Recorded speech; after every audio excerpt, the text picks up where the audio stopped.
There we go. Muted the whole time for my intro. There you go. That's how I do it. I always get one rehearsal in where I like to let you guys watch me just mouth the words, and then eventually That's good. we do it for real. So welcome everybody to the inaugural, the very first episode of our Dungeon Masters or DMsGuild Showcase.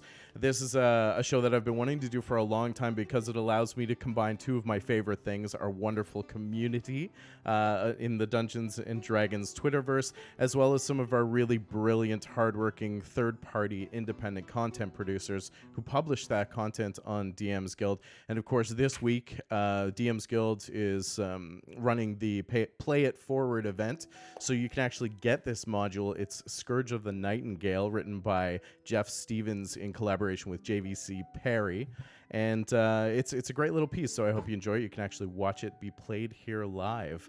We're gonna do just some quick back and forth while we get things sorted out, make sure our stream is working well. Hello, Feargood, Jay, Dustin, welcome to chat, everybody, and just on radio, of course, is Dustin, who you'll see on screen.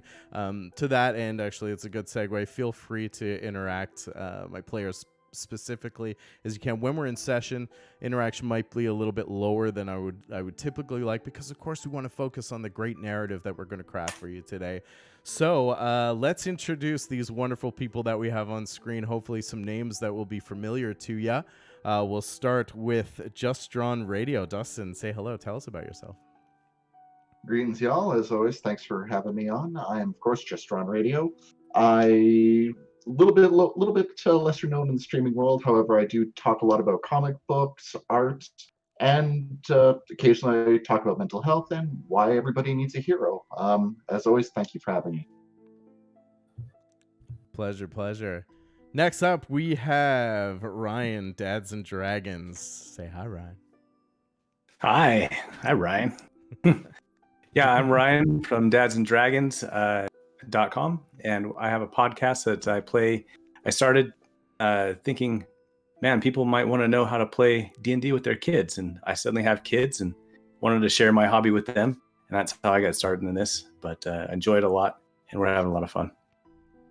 Nice, amazing. Continuing on this wonderful panel, we have Nikki, Chickenly Nerd, aka nerdychicken.ca. That's right, I'm Nikki, and I am the nerdy chicken at chickenleader.ca. You just took all my words away from me. I have nothing to say I know. Now. I'm the worst proprietor. In my intro, I give all the information, and then when I hand the mic over, it's like, oh, I don't leave any mystique, any mystery. I know what I'm going to say. As soon as he stops talking, wait a minute, he just said it. That's the thing, though, is the soon as he stops talking part is usually the part that doesn't happen.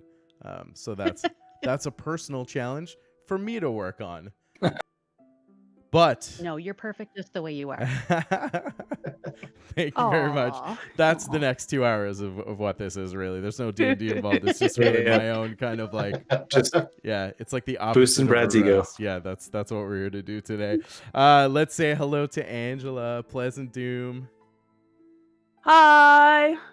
Yeah, I'm just a geek who floats around on the internet, and I also have my itty bitty podcast called Dungeons, Dinings, and Dorks.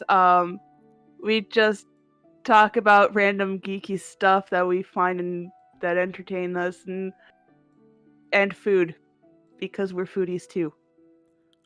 Geeks gotta eat, That's right? me. So that's yeah, all geeks part of gotta it. eat, and if you find a geeky restaurant, I mean, why not?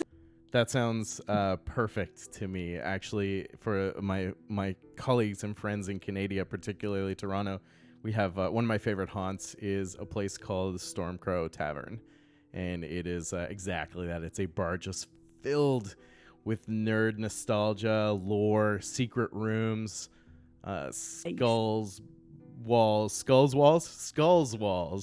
of skulls, things like that.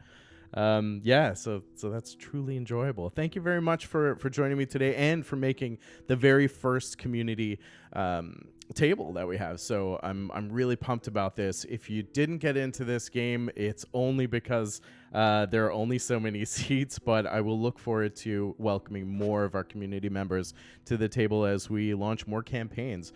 So these brave souls have actually been the trailblazers, helping me carve out some new frontier for this. So they're going to lay the foundations for more future games to come. So continue to submit, and if you are on the list, then know that I'll be looking out for the first opportunity to roll some virtual dice with you real soon. Thanks very much. So I'm going to talk a little bit about the module that we're doing, because part of the purpose of what I want to do with DM's Guild feature is, like I said, really kind of showcase those third-party creators, and I will offer a call for submissions through Twitter as well, so follow me there at Shambazil Games. And of course, follow our fantastic party. You see their Twitter handles there below, so make sure to give them some love on the Twitters. And if you are new to the stream, or if you haven't done so yet and you're not new to the stream, then you should really punch that purple follow button, because that's the currency I delve in, and I love it. That's this is fun for most of us. So the followship and the viewership is what really makes it worthwhile for us. So that's all you got to do. It costs $0 and it means the world to us. So thanks for showing your support. Justron, thank you very much for the follow. Yeah, you should be following me. I mean, it's not criteria, but otherwise there'll be a very early TPK coming down the pipes. Seattle Joe, thank you very much for the follow as well. Hang on a second. I'm gonna Things start are this by getting real here. strong-arming people. Things are getting real. He was so nice on Twitter. Character yet? When did this happen? That Sham's escalated dark, quickly. yo. It got bad quick. And it was 2 hours of just pure torture, man.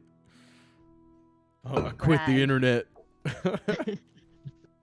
Hopefully your week is treating you well. We're about to jump right in here too. So as you can see, this is the campaign setting. Before we jump in, any questions, any thoughts? How are you guys feeling today?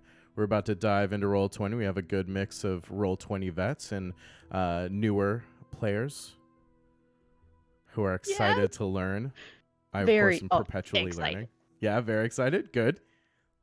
Very much excited. Also excite. Nice.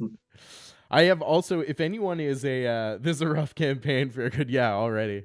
If we have any Zoom gurus, I cannot, for some reason, my camera is making everything really dark.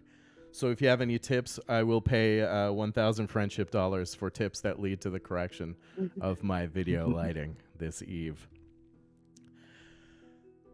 You guys want to play some D&D? Oh yeah. Let's do it. All right. Let's rock. Let us dive in to Scourge of the Nightingale from Jeff Stevens on the Dungeon Masters Guild.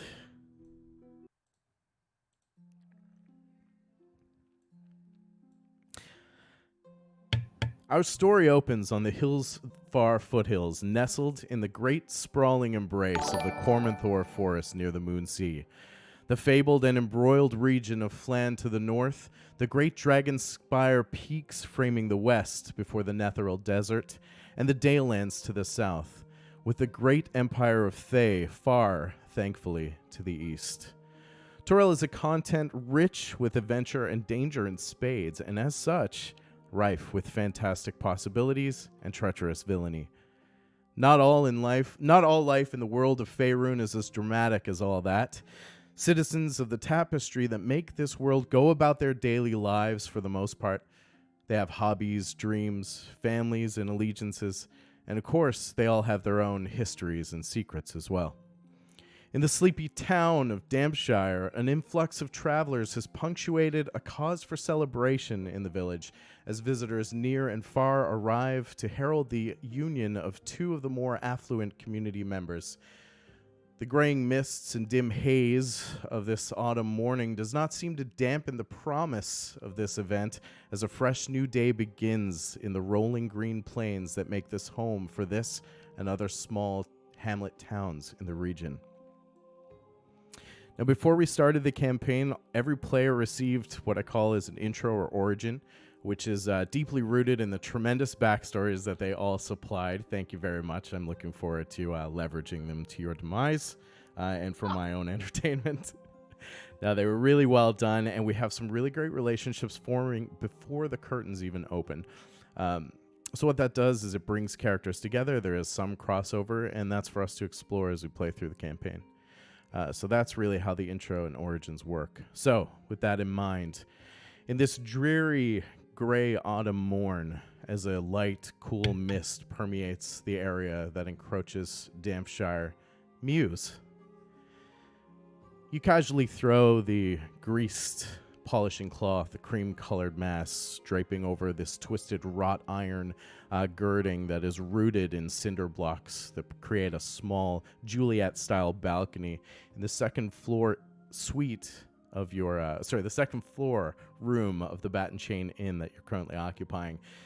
As you look out over the sleepy town that has yet to wake, you see coming from the east gate in a fury a small dust trail as a gentleman on horseback is riding with significant urgency, red-haired, blue, pristine scaled male and a large great hammer on his back. He is driving his steed at breakneck speeds through the rough road that parts Dampshire, headed diligently towards the southeast industrial area.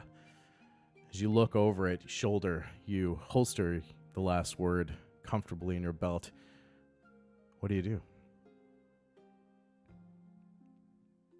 Gonna go. I think I'm gonna go check out the commotion, see what's going on. Okay. You turn back and part the cream-colored tattered drapes that offer some modest shelter and privacy in the room. It's spacious, but otherwise plain. A red woolen blanket that offered you some warmth and comfort the night before adorns a straw-filled mattress. And the floor is plain, worn oak planks, a small writing desk nestled in the corner. As you make your way across an oval rug that leads up to the plain door that leads into a hallway. Again, all quiet as the small, darkened hallway lit by just a couple of torch sconces spewing flickering amber light into the hallway. You slowly make your way down around the spiral stone staircase that leads to the common room and the back halls where some of the inn's more prestigious guests are usually housed. Not a peep in the common room. Loud snoring from an old dwarven gentleman in the corner as you step out into the dusk light of Dampshire. You take a look to the right, and still just that dust trail is only now beginning to settle. Where he was headed? Let's find out. Drogon, as you continue to pound at this iron rod that's just more of an outlet for you than a project, your calloused dwarven hands, the years of smith work and artistry, in your opinion, as this dust trail begins to carve its way towards you, you immediately recognize the visage of Gildas Strong, the captain of Dampshire's mercenary militia, riding towards you with intent. Of course, you've known Gildas for some time now as you've made your anchors or set some modest roots here in Dampshire as the occasional smithy and the tutor of the up-and-coming town smithy, Sila. But before you have time to really gather your thoughts, even in this quiet early morn, Gildas pulls hard on the reins, driving his steed to a sudden halt, and barely has time to kick off the saddle, holding the bridle as he throws the reins back over, and heaving, he turns to you, says, I need you to ride with me now, Devin. Devin's gone. You must come quickly. What's all the panic? Gildas, what's going on? No time. They've got him. He's gone. Quick, saddle up. And he points to a small mare that is reined to a large rough wooden post that holds up the awning of your smithy shop, kicking his thick legs over his own. He says, not a moment to waste. And he begins to turn the horse in a hard gallop out towards the east gate and back towards the forest surrounding Dampshire again. I'll grab my hammer, my war hammer, and not so deftly, but mount up on the mare and follow after him.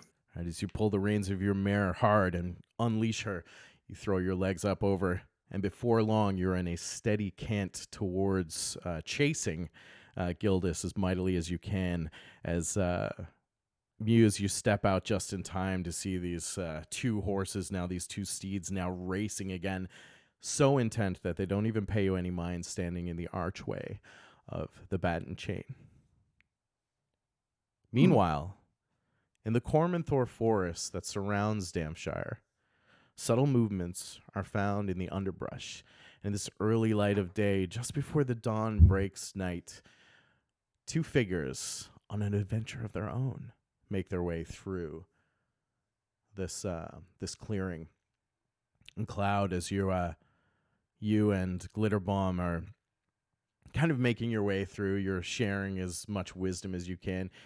You've found your way into this oddly settling sort of sibling-like relationship with the beautiful but odd creature that Glitterbomb is.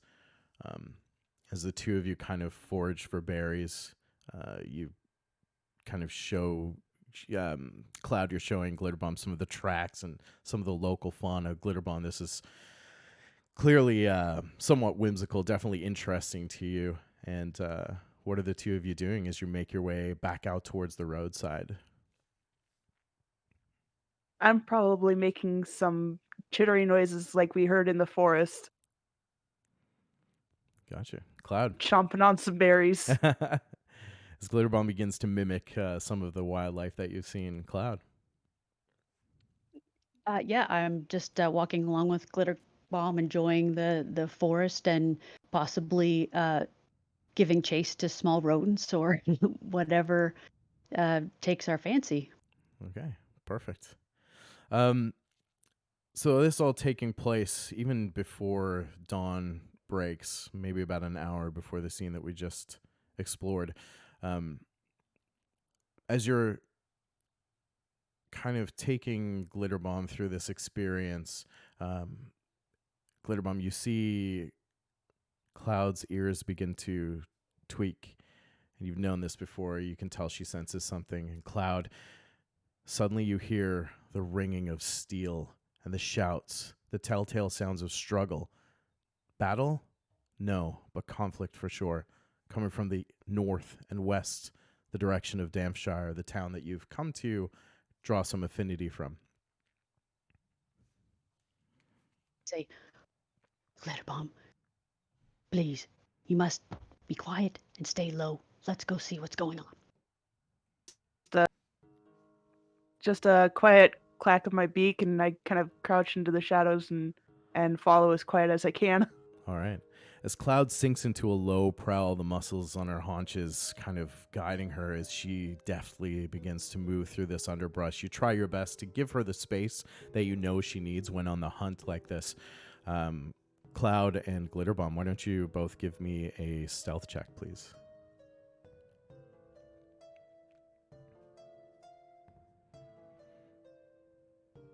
Oh, are you muted, Nikki?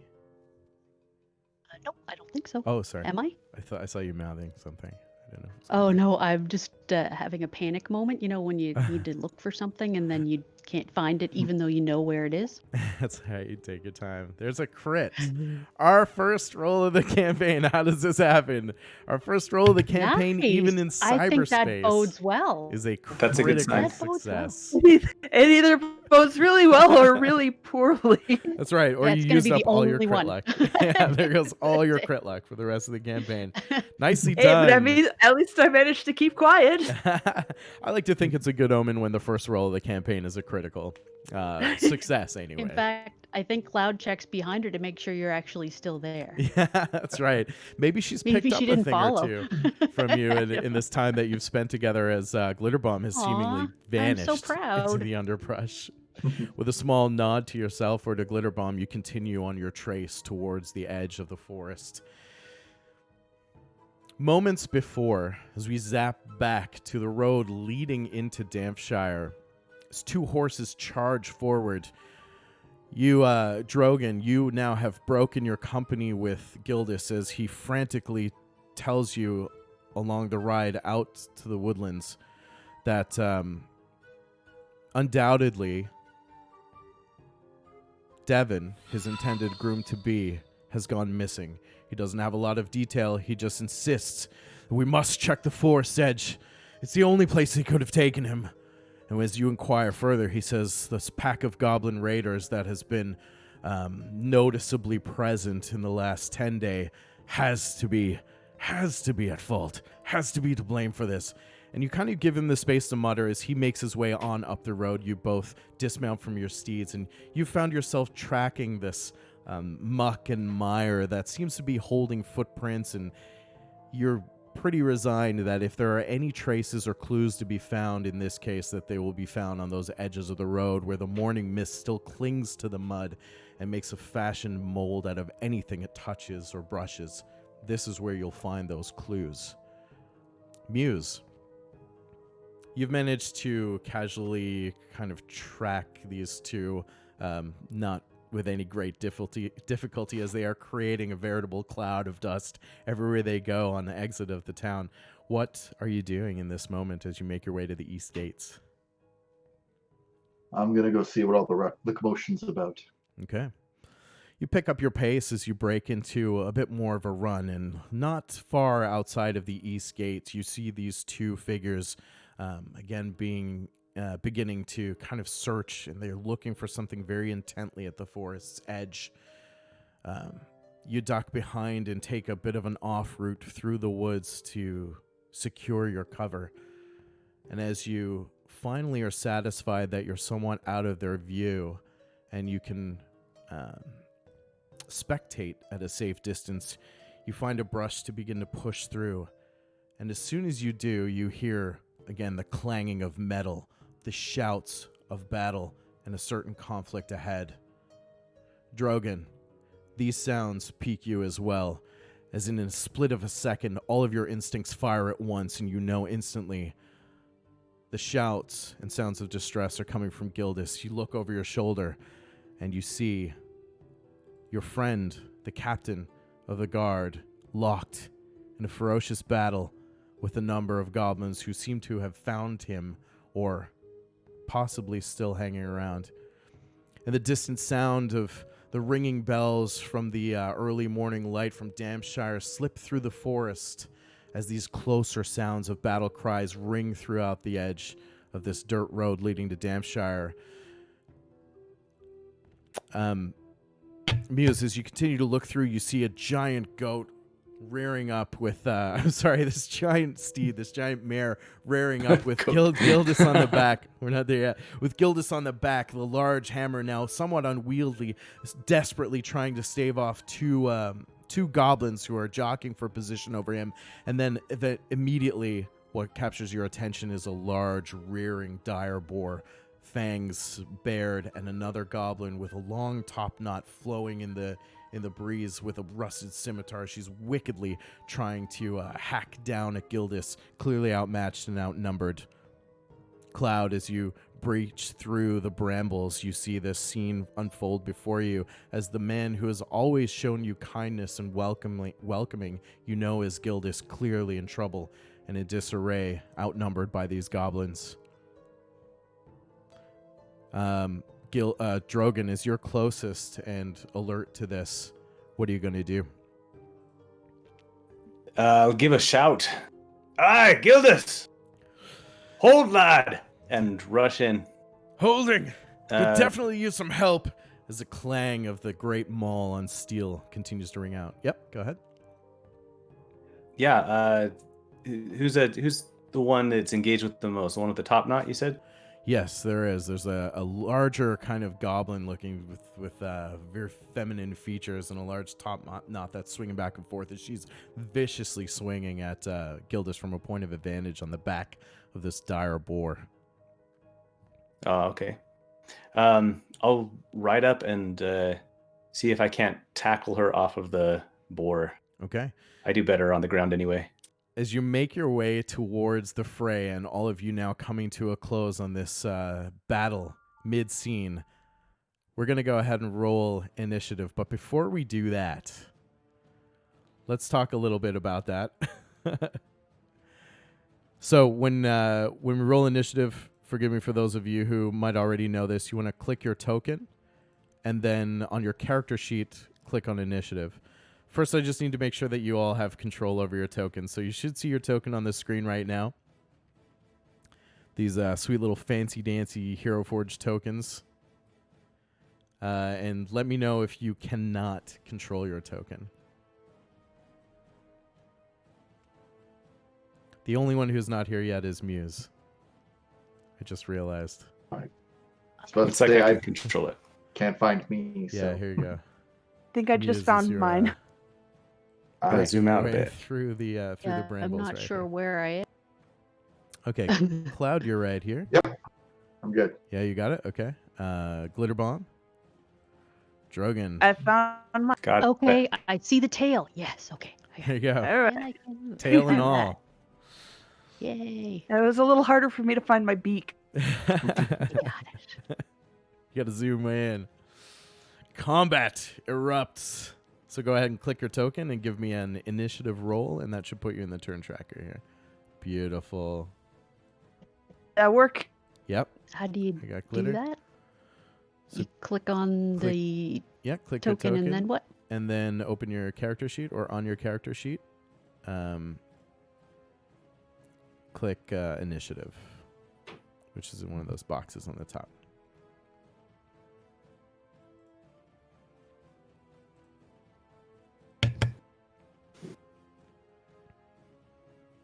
Mm-mm. Do it wrong.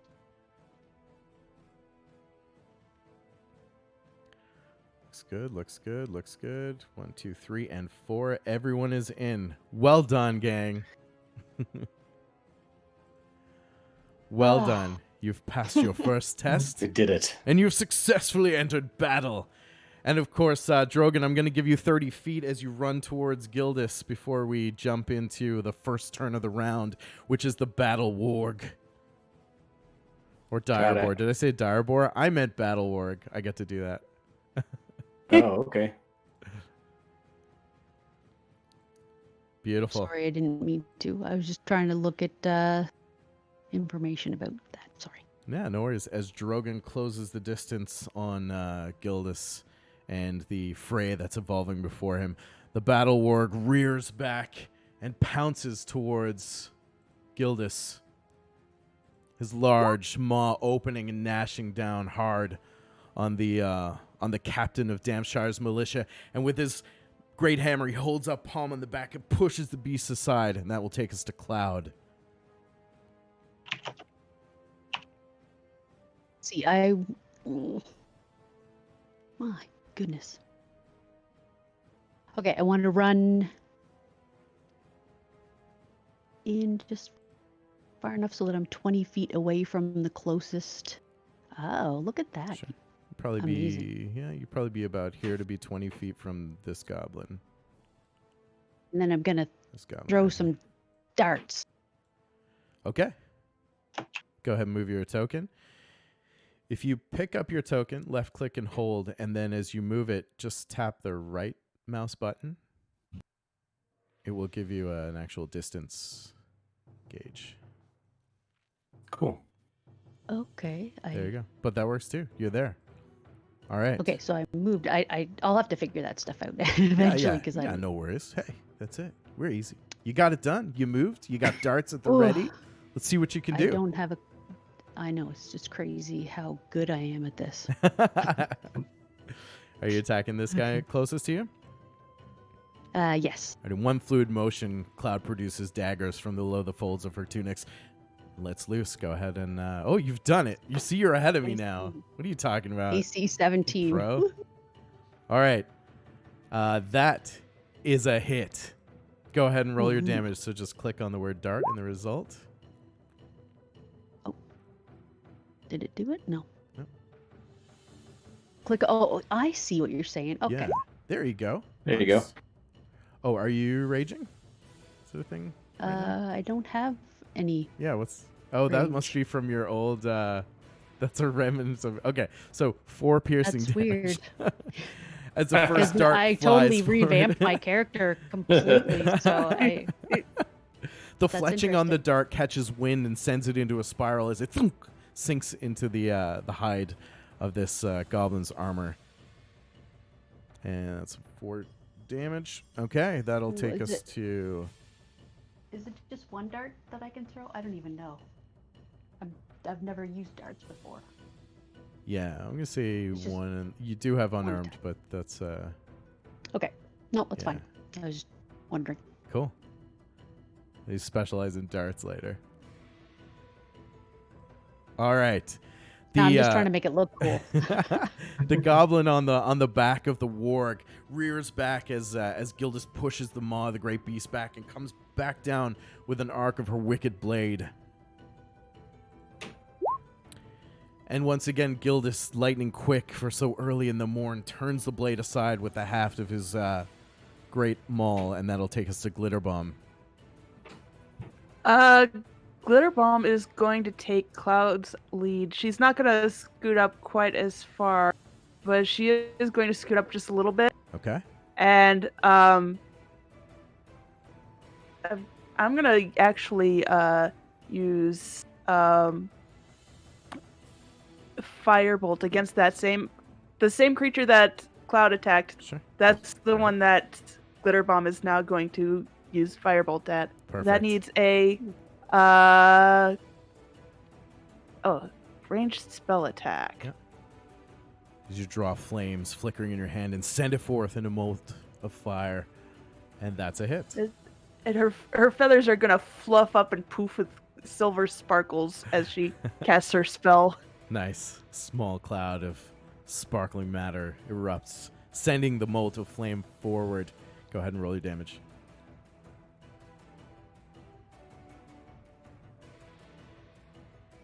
I can find my...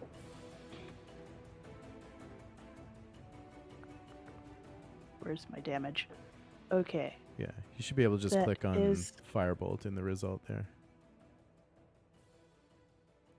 See what it gives you under the attack you made in chat? You see Firebolt at the bottom? Yeah. Yeah, if you just click on Yeah. that, it'll actually roll the damage for you. There you go. Oh, Ah, seriously? Not my fault. My aim was off. I'm just a messenger.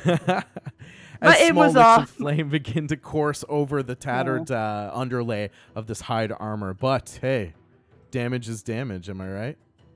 All right. Damage. Damage is damage. This goblin then turns to you both, recognizing the greater threat, but he's stuck, kind of vying for position with Gildas, and finally makes a decision as his scimitar loosens from the belt and swings upward towards the great captain of Dampshire's militia, and misses again as he just catches a whiff of air, and that'll take us to Muse. As you emerge from these brambles in the back, what do you do? All right. Well, I'm not a fan of an unfair fight. I'm not a fan of getting into a fair fight, so I'm going to take out the last word, and I'm going to try and shoot one of these goblins. Nice. Move to a better position for the shot. All right. And what's the range on the last word? Range is 40 feet. Gotcha. Perfect. And I'm going to take a shot at the goblin. Trying to remember how to... It'll be the one two to the right. Okay. This one right here? Yeah. One Yep. flanking Gildas. Okay, you got it. Yep. Perfect. Yeah, you're good for that. In one fluid motion, you holster the last word, crack the hammer, and send forward a projectile with a loud crack. That's a hit. nice. Nice. They all reel for a moment in shock as a loud bang resonates from the wood side. You see birds scattering elsewhere in the forest, and now all of your attention is drawn as this little bolt comes flying from this device, hitting squarely in the back of the goblin, sending him just forward a bit as he turns around with his scimitar, unsure of who the real target is now. And that will take us to Drogon as you close the distance on your colleague. Indeed. We will, like I said, we'll ride up and see if we can't tackle do a grapple and see if we can't tackle the rider off of the warg there. All right, nice. Are you launching from your seat? You're kind of kicking into a gallop? How do you want to do that? Yeah. Okay. We'll do that. All right. Let's see your athletics check. It's kind of wild, and he's just all over the place, more bouncing off of the steed than... Okay, gotcha. So in a rumble, as the steed kicks over these large rocks on the road, you use the bouncing momentum to kind of kick yourself off, and awkwardly your small body kind of turns, but you do manage to get an arm around the throat of this goblin. You feel the rough haft as your arm catches under her armpit, and the warm mixture mixes you push off of the warg. Tremendously enough, though, before long, you are both catapulted and rolling on the ground in a tangled mess as the warg itself begins to kind of plant and huff into the morning air, shooting spews of steaming hot breath. As you're now entangled with this goblin warrior on the ground. Bonus We're action. in it now. You're in it now. The goblin who took the brunt of the last word's fury turns to you and, with no real other choice, continues its intent assault on Gildas, hacking downward furiously with its scimitar as he strikes true and this time finds the noble champion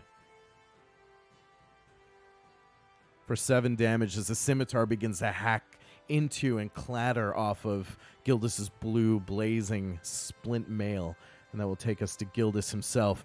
Gildas, focused on what he feels is the larger threat, opts to assault the battle warg in an effort to buy time for the companions who he now has recognized have come to his aid.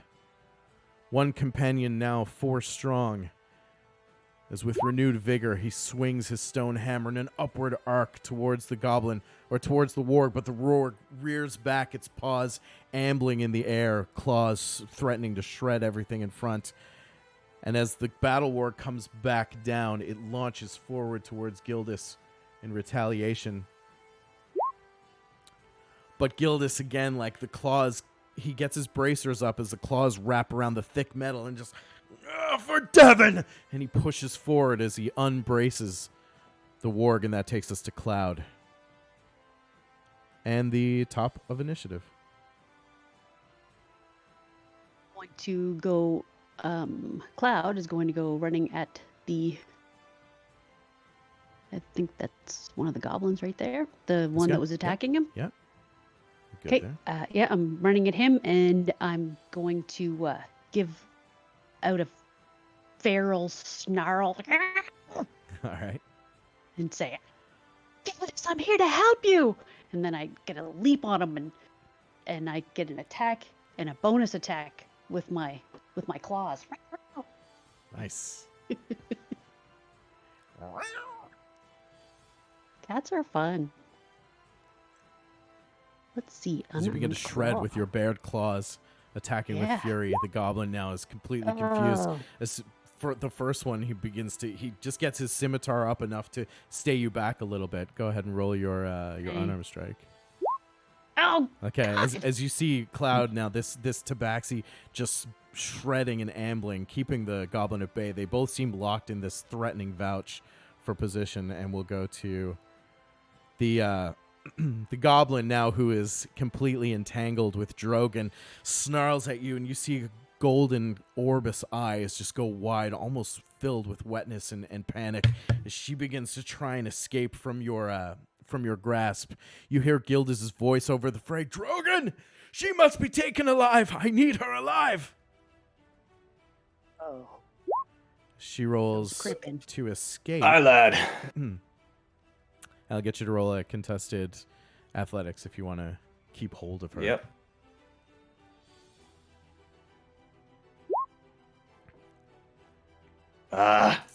But she's so tiny, and the muck and mire in this particular position being of advantage to her, she just kicks against the rocks until she's eventually free of your grip. She kicks backwards, rolls over her head, and kicks up to an upright position, scimitar in hand, as she lunges towards you. But her turn was to get away from you. So, Glitter Bomb, we're over to you. Okay. Glitter Bomb is going to use a spell that I don't think I entered into this thing right, because it's a Xanathar one. She is going to basically pull a ball of chaotic energy in her hand and throw it again at that first at that first enemy. Okay. Because she knows that's one that she needs to get rid of. She knows that Cloud doesn't like them. Nice. That's So this one here. She's yeah. The one that Cloud's vying with. Okay. Yep. So she's gonna. Let's see if I actually did that right. Nope. It's not letting me click it, so I'm gonna have to punch that in manually. Darn Sure. it. Is this Chaos Bolt? Okay. Yeah, Chaos Bolt. I'll whip up a macro for you tonight. I just need to correct it in my character sheet. Muse, our okay. master of macros. Regardless, the 19 will be sufficient to strike your target. This darkened energy and various multicolored lights begin to pull from the air, form in a sphere, and launch forward from the Kenku's grip. Again, she poofs with glitter as it leaves her hands. As glitter heralds the forthcoming arcane power. Alright, that is...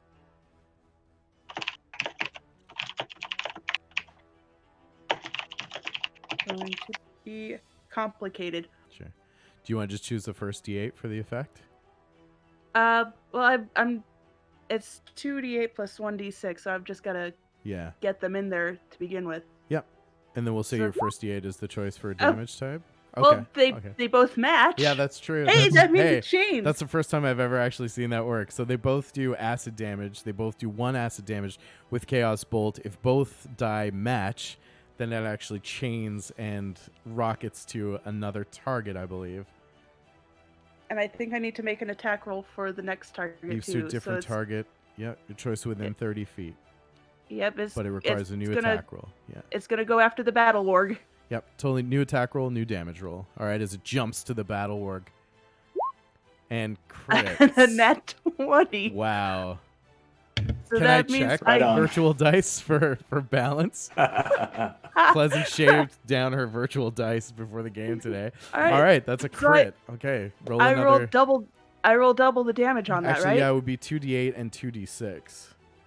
Oh, I forgot to roll the Yeah. I forgot to roll the d6 on that So first roll the one. d6 for your first. Yeah. Actually, roll the 2d8. Roll 2d8 plus 1d6. I and that'll haven't give you figured out your how to crit. combine the dice. I never rolled the d6 that's supposed to go on Right. the first one, so I'll roll that one first real quick. well, it's gonna. Yeah, okay. I was gonna say it might give Okay. you your crit result, but it won't. Okay, so for it, everybody help me math this. That's 6 damage. Okay. Oh, Frickin' math is sorcerers, hard. man. Okay. All right, 6 damage so far on the first one. All right. Okay. So then, on the second one, that's gonna be the 48. Yeah, the warg is 4d8 and 2d6. Level 1. What's not to love, everybody? I will. That's a lot of chaos going on there, and Okay. I'm gonna Wow. I'm gonna continue with the acid damage because that was the first one on there. Sure. So Well, this would be your I- new damage, so this one would be force damage. oh, this one would be force damage. Oh, I'm sorry. No, sorry. You're right. The first I was looking at the wrong die. You're right. It's acid damage. Continued. Yeah. Yeah. Okay, so. Yeah. Oh boy, that's 22 damage, and it's just 22 on the warg because the other. 22 on the yeah. battle warg. Yeah. Why not? All my toys already getting trashed in the first combat sequence. Aw. DM life, Okay. y'all. That's pretty amazing though. 2 crits so far in 4 rolls. For So for great. Glitter Bomb. All right, as Glitter I am Bomb never begins gonna to see another pull- crit. pull this chaotic energy from the air, and in a flash of multicolored light, it juts forward with a little poof of multicolored glitter. It rockets towards the goblin as he's backlit in blistering white light. His eyes roll back in his head, and he falls defeated. But before he does, another blackened arc of weird electricity turns green and vaults from the falling corpse of the goblin over and enshrouding the battle warg, turning its mane into cinders as it yelps into the air and begins to shrink back before snarling back and forth, trying to find its position. And that goblin raider was next, and now he's dead. So, Muse, over to you. All right. I'm going to arcane weapon. The last word. Fire damage, of course. Nice. So you'll see anyone who's paying attention sees him put a hand on the revolver. Flames start kind of spewing out from the chamber as well as the barrel. Raise it, and I'm going to shoot the same goblin again. All right. So the flame and metal mix together. You raise it, draw a bead, and successfully strike the same target, right? The same goblin? Yep. All right. As another projectile fires across the morning air into its target, go ahead and roll your damage.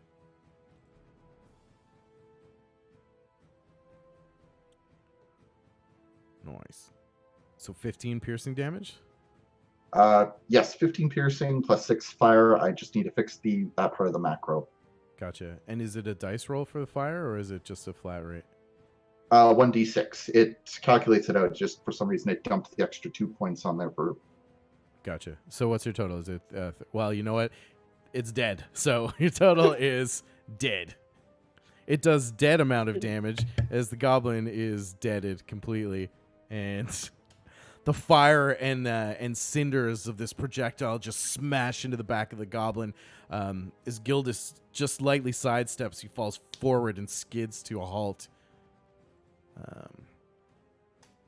As his short life, comes to a close. And that will take us to Drogon. Drogon will... Let's try and get that warg off of Gildas now, too. And we'll swing the warhammer down on him. Okay. You become focused and bring the warhammer down hard on the warg. Its thick skull thuds as the mallet makes its connection. Go ahead and and your damage came with it. So 5 bludgeoning damage to the warg as you successfully pummel it with your warhammer. Stay down. It begins to start to cringe, unsure of what to do in its current situation. Gildas nods to you. Thank you, friend. Let's end this. And with his 2 hands, he raises the mallet over his own head and swings down as hard as he can. With a 2-handed strike, but the warg leaps back deftly and it smashes into the earth, spewing chunks of stone and dirt as the warg lunges forward once again on its original target. Its maw opening and closing quickly on Gildas. But again, it just seems to clamp into the shoulder plate and the intertwined metal of his scale mail. Ah! Gildas yelps, but otherwise seems to escape much damage. Back at the top of initiative, we'll go to Cloud. So, I guess I'm going to, I'm going to run forward and also attack the warg, and I'm going to try one more time to see if I can actually get my claws into him. All right. As Cloud kicks off the still burning corpse of the felled goblin flying towards the wild battle warg in midair. Can I actually leap on its back? Take a last second leap up onto its back? You can try anything. I want to try. Okay, go ahead and roll an acrobatics check for me. Okay. This is probably a bad idea. I'm probably going to regret this.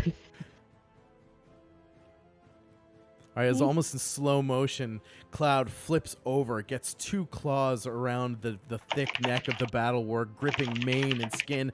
It slides, and you almost lose your balance, but your hind leg kicks over the far edge of the warg, and you clamp down, and now it's bucking, trying to throw you off wildly as Cloud desperately tries to retain control. We'll say that took your action. You still have a bonus action. Okay. I don't suppose that would be considered an attack, right? I'm going to move you just so you're kind of now on top of the warg. You can still use your unarmed as a bonus action, if you like. Okay, sure. I will do that then. All right. Maybe I can at least get one good swipe. As you Ooh. release your claws and begin to use your advantage and the fact that you're now effectively latched to this large bucking wild boar and sink your claws deep into the neck of the beast. Go ahead and roll your damage. There we go. 6 slashing damage. Slashing. And as you, the rest of you now watch as Cloud with her hind legs is clamped to the back of this beast, and she just begins to shred and gnaw in this frenzy as the yelps and squelching of the warg echoes through the morning air until it falls to its hind knees. Cloud continuing her relentless assault until it ceases moving, entirely dead on the country road. Yay! All right. Wow, that ended up being a pretty cool scene. Nice That's work. what we're all about. We're all about cool scenes. Finally, recognizing the plight of her situation, the remaining goblin. So give me a sec here. Oops. The remaining goblin begins to push her way back. She sees Drogon and Cloud and Gildas now staring her down in a wall. Over the shoulder, Glitterbomb just coalescing some wicked new force ready to unleash. And behind her, her retreat completely shunted by Muse as the last word continues to still smoke in the morning mist. She looks around wildly. She disengages and attempts to flee back into the woods. Stop her, Gildas says. He looks to you, Drogon. Devin, she must know. She continues to rush forward. A full She won't get away. 30 feet towards the she brush. got away. She's still within view as she continues to run, and that will take us to Glitterbomb. Now let's see. Is she still in range for me to do a thing? She's still in range for me to do a thing. Glitterbomb's gonna kind of squawk in kind of an agitated manner, and she's going to hurl another fire bolt. Okay. To trying to just stop her rather than kill her, because she's got the gist of what they were saying. Gotcha. The firebolt, though, as she crests into the woods, makes it a lot more difficult to hit her as your mote of flame just flies through. You don't hear anything. You can't even tell if you made the shot, but the cinders in the beginning, the burning embers of the brambles that she's run into signals that it perhaps took the brunt of your attack. Any movement, bonus action?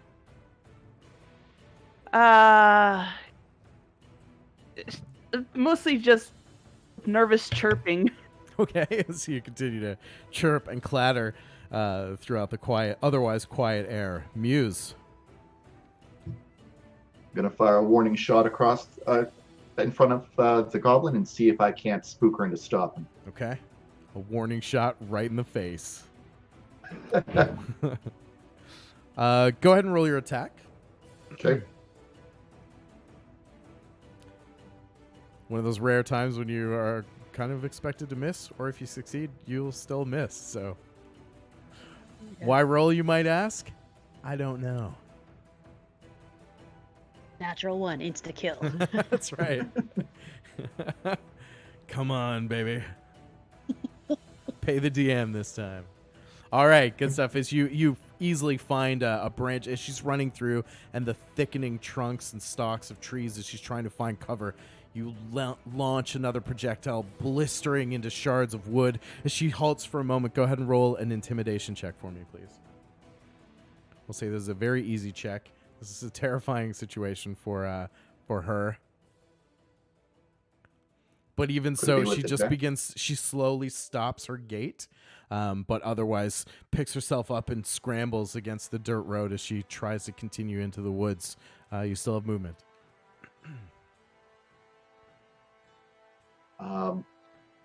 Can't really do much with movement, but I'll take a couple steps closer, see if maybe I can't scare her. Okay. As you slowly start to close the distance in this menacing walk with the smoking firearm still lingering at your side, Drogon.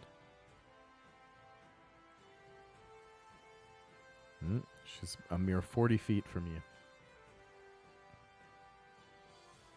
Oh, you muted? I think you're muted, my friend.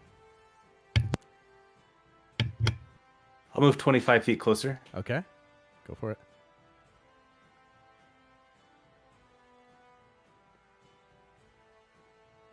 And seeing that I can't catch her, I will use Sacred Flame. Okay.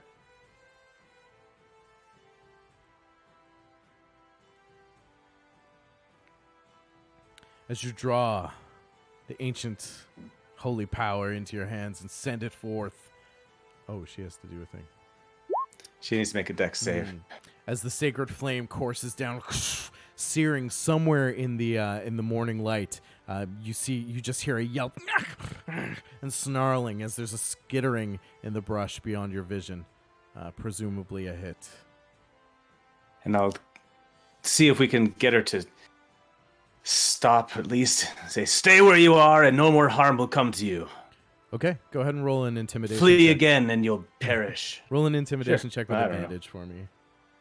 As you Great. call out your threat in hopes to halt her retreat into the forest line and out of your sight.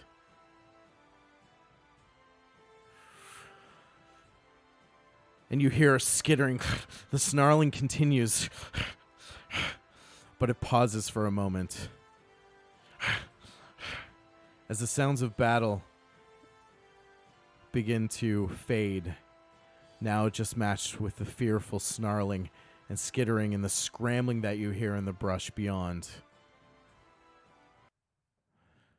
For the moment, she seems to have halted her retreat, and you can just see her kind of trying to gauge her position between Muse on her right and Drogon in front of her, hiding behind a small stand of young elm as she's just trying to look behind the branches.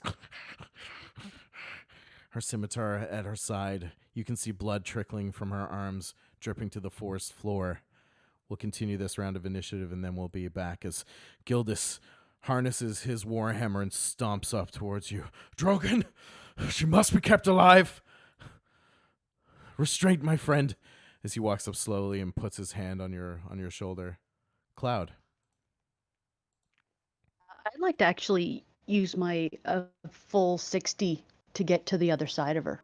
Okay, go for it. So, This cloud bursts into an almost blur as she's kicking up dirt so and how do you say? and rock. How do you Yeah. figure out the? No, let's move.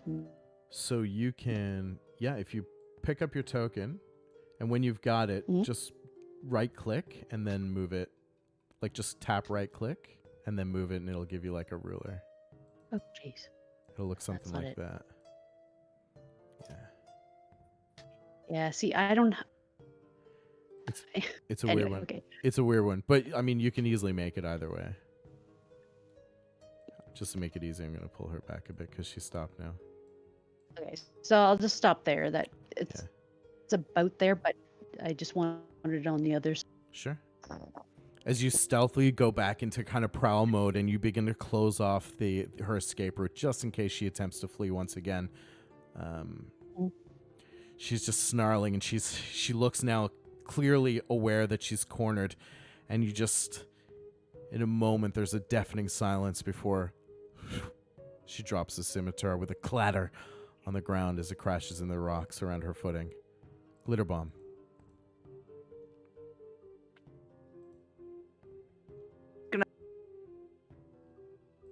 Sorry, what's that? Glitterbomb's just gonna start moving forward. She's still nervous, and her feathers are kind of fluffed, but she's not making her nervous chittering anymore. So she's just gonna hold on and basically be ready with another firebolt, and if this goblin moves, if she tries to make another move away, Glitterbomb's gonna throw a firebolt. All right, as Glitter Bomb slowly begins to concentrate on manifesting and holding this arcane power, ready to launch at any moment, we return from the fray of combat into one of control. As the five of you now begin to encircle and encroach the small goblin bandit, her large, globulous, gold-orange eyes darting back and forth between you as you begin to close. Gildas, wearing some visible wounds, but more exhausted from the fray, looks around you all and says, "Thank you. Let's apprehend her. I need answers." He just kind of nods to you, Drogon. I think so do we. We've got her now, lad. What's all this about? And I'll start seeing if we can tie her up. With what? I'll take off my apron, my smith's apron, and use the strings to lash her up. All right. As Drogon moves forward and begins to wrap your now prisoner in this sort of makeshift jury-rigged binding, Gildas looks around to you and says, "My friends, thank you. Cloud, a pleasure to see you again, although not our usual chance meeting." He actually reaches out to him, not touching him, but it looks like she might. But then she drops her hand back and says, "Gildas is okay?" He stops for a moment and he says, "Yes, my friend. Gildas is okay." He looks to you, Drogon, and he says, "Cloud is a friend of mine and ours. The rest of you are new to me, though. And why don't we break into introductions for a moment? Let's start with Drogon as you're beginning to tie up this new prisoner. Why don't you tell us a little bit about Drogon, what he looks like, and how you would describe him to the rest of the party?" It's a pleasure to meet you. Drogon is a southern dwarf, dark-skinned and a little charred and ashy in his hair from working in the smithy. You can see as he's taken off his leather apron now, he's wearing some chainmail underneath. And he has a large warhammer that he uses both in battle and in forging things. And on it is engraved a symbol of a book that's opened up. He is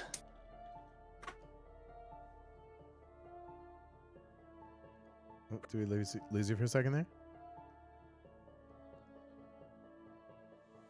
Oh.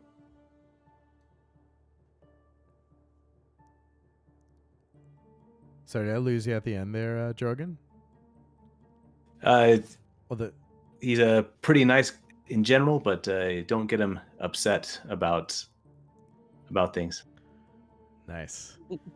And as Cloud reaches forward and Gildas kind of nods over his shoulder, Cloud, why don't you give us a description and a brief rundown on what the party witnesses as Cloud makes her introduction? Well, she's tabaxi. She has them. Sorry, you're cutting out a little bit for me. Is that just me or is that everybody? I don't know. Are you losing me too? I think it might just be me. I'm sorry. Okay. It's okay. So she has the markings of a probably a rough, maybe with twigs in her fur and stuff. Maybe not in the best right now, living in the wilderness. She dresses very simple. She has a short sword at her side, and a backpack, but not much other than that. Nice. And behind her trailing this odd but beautiful creature, a very bird-like, and of course now, as you know, command of some whimsical arcane power. Glitterbomb, tell us a little bit about yourself. Glitterbomb, once she sees that people are calming down, she's gonna kind of anticipate that just kind of let her hands fall awkwardly.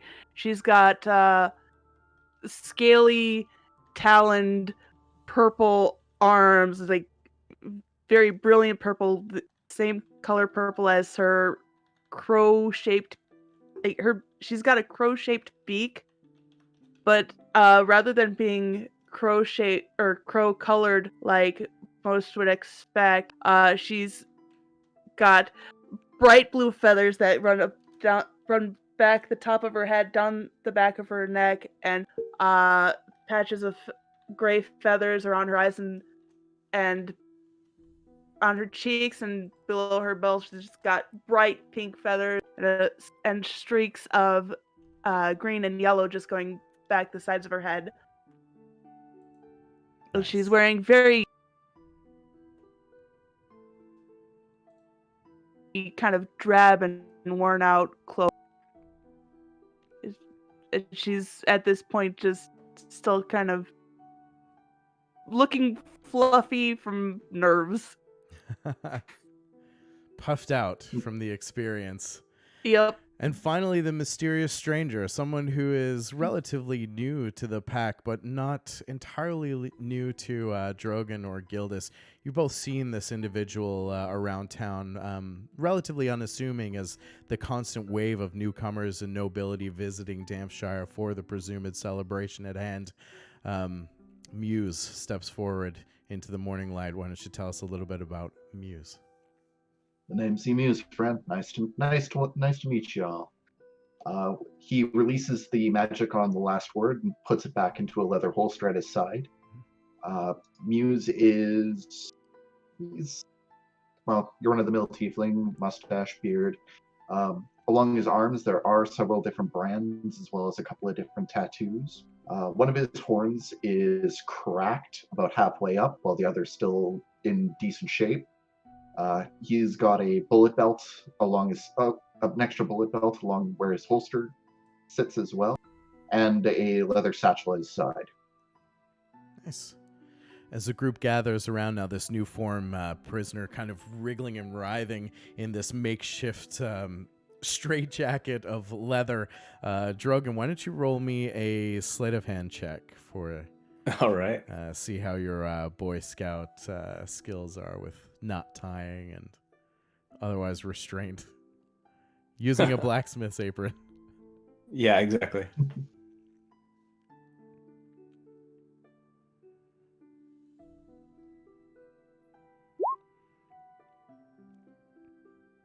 Well, Drogon was an Eagle Scout. I don't know if you knew that or not. Apparently. More accomplished than I An perhaps ace thought. knots. Yeah.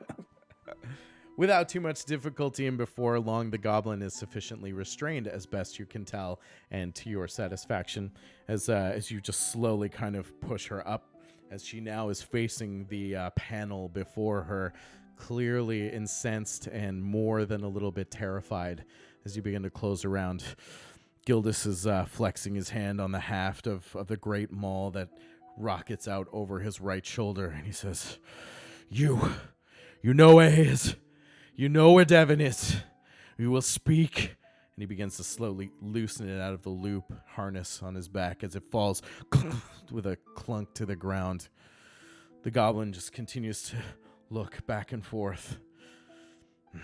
I'd listen to him. He looks to you and back to the goblin. Does anyone speak this infernal language?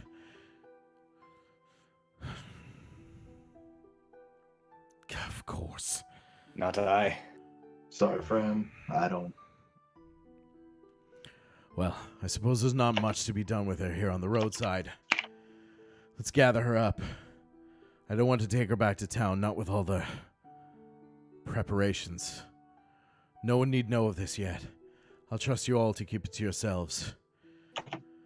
The cottage. Devin's cottage is the closest. It's just over there on the outskirts, and you can see a small stone building kind of peeking out from the forest's edge on the road halfway between you now and the east gate of Dampshire. As he kind of gestures towards, he looks to you all, he's like, my friends, if you can, I fear I may have overextended myself a bit.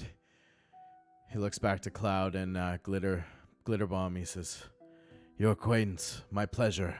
He looks to you, Cloud, and he says, does she understand? Oh, yes. Glitterbomb will clack her beak. She's learned a lot. Well, he Just leans a on nod. leans on his hammer and places it in the ground. He just gives you as deep a bow as he can muster, and he says, my thanks. Cloud, I know this is not your preference, but I would be thankful if you stay close. I'll respect whatever choice you decide, and he begins to reach into the folds of his cloaks. And in a leaf-wrapped shroud, he just produces some hardtack, and he kind of holds it out to you. And he stops, and he just kind of lays it on the ground and steps back a bit. He says, "I'll see that there's more in payment for this. It's what I have for now. You're welcome to it." Gildas, you're good. Probably one of the only good people I've met. So I will help you as much as I can. But I sort of jump forward and grab the food and pull it back. He says, "I understand. The forest will keep you safe, and I will try to do what I can." Devin, he reminds himself and shakes himself out of his stupor. He looks at you, Drogon, he says, "Let's get some answers." And he begins to just storm off down the road towards the cottage. What do the rest of you do? Devin's. Sorry? Devin's cottage? You said this is Devin's cottage? Yes, yeah. He Is starts this the last place you saw him? as he over his shoulder, he says, "Yes." And he stops and turns. "Yes. Well, the last person I saw, last place I saw signs of him anyway." He continues onward, kind of looking to you expectantly that you'll take the prisoner in his stead. Sure, we'll grab her. Sure. What are the rest of you doing? I walk over to Glitterbomb and offer some of the hardtack to her. Mm-hmm. And We'll take it eagerly. and I say, "You don't have to, but will you help Gildas too?" Oh, you. I say right? Yes, always good. Okay, so we will just Happy chirp. follow. We will just follow them, just so we know where the cottage is, and we'll stay in the woods nearby. She'll clack her beak and nod. All right. Muse.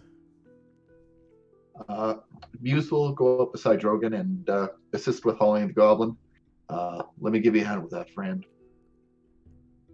The goblin now is only capable of squirming and shivering, and you see slight beads of sweat begin to form on her brow as they spill around her cheeks, her large orange-yellow globulous eyes continuing to wetten with fear.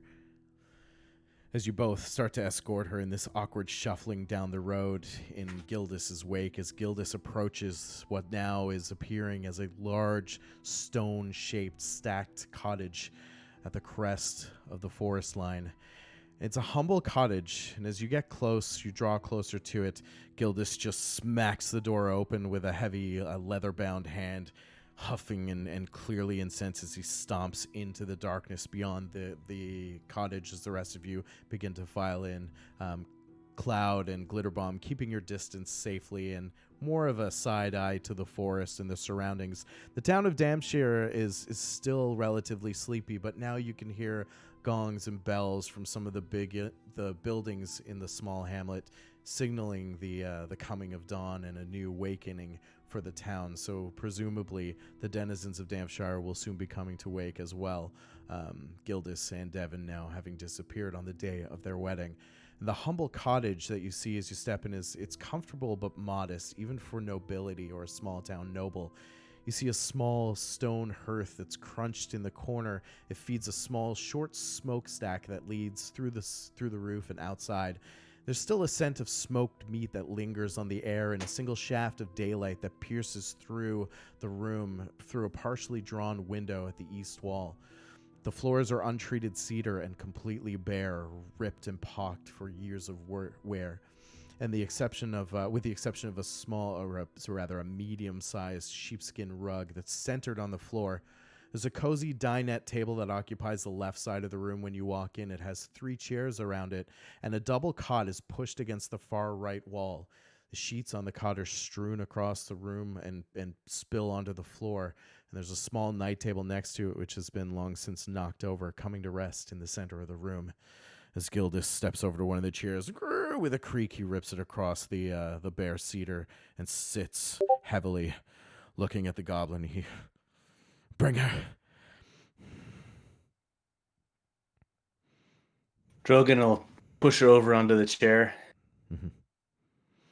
As he kicks the chair back and keeps a safe distance, as the goblin, now in this wrapped sort of leather burrito, flops over on the chair and just looks wildly around. There's still that must of smoked meat and now dust in the air as silt from the outside begins to waft in. Gildas, why would anyone take Devin? I can't say. Who knows what reason goblins have for what they do? He was well known. He was popular. I can't think of any other reason. And as you know, Drogon, and also Muse, you've come to know as well in the few chance encounters that you've had, Muse, with Devin. And Drogon, you've seen on a number of occasions. He was quite an accomplished entertainer and very popular, not only in Dampshire, but he also made a circuit of the varying townships and villages in the Hillsfar foothills. So he had developed quite a name for himself and was well known. There was no, as Gildas continues to reach the far corners of his mind, I can't think of any reason why somebody would want to hurt him or take him. It's a wedding day. Perhaps they were after gifts, prestige. I only hope they're holding him alive. And he kicks at the chair. The goblin squeaks, "Is he alive?" And he stands and begins to loom over the prisoner, grabs her by the scruff where the apron meets her hide armor and shakes her. "Tell me, is he alive?" You notice his voice beginning to wane and crack. Does she show any sign of understanding him? She does, but she seems to kind of almost be gasping for air or reaching for words. And he throws her back in the chair and he walks away, just rubbing his forehead. Time. Who knows how much time we have? And he trails off as he's muttering, clearly out of sorts, beside himself, the loss of his groom-to-be on this, their wedding day of all days.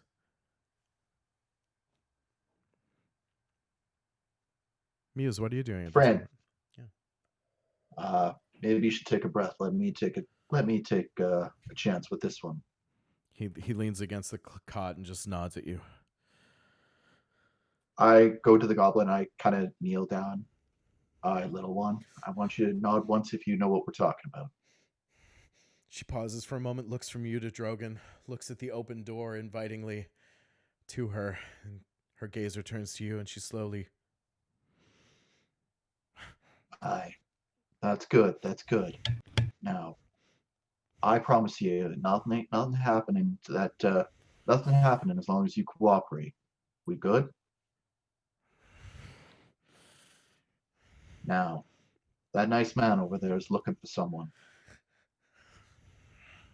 Now you can choose. You can talk with me, and we can get this done amicably, or he's gonna come over here and he's gonna be a lot rougher than me. We good? Aye, that's good. That's good. Now, he's looking for someone. Do you know who he's talking about?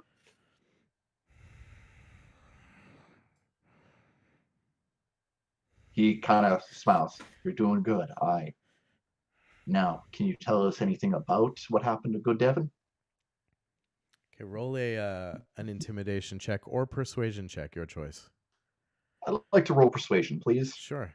As you continue to press the small captive for knowledge. Nice. And she seems to be trying to make motions with her hands, and she's like trying to present something to you or mimic or somehow get something across to you beyond word and sound. Do you need one of your hands free?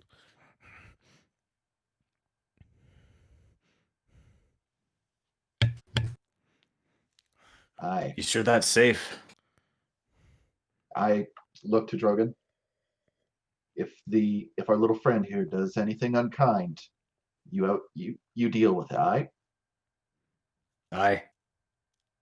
I pull out the last word as well, and I remind her, You remember what this thing can do? She leans back in her chair, almost pressing against the wood as though trying to disappear into the seat. Now, as a token, I'm going to put this aside. Are you going to do the same? Her eyes are locked on the weapon as she watches it move to the table. And she I slowly put it on. nods. I put it to the table. Aye. Now, all we want is to find the friend. All right.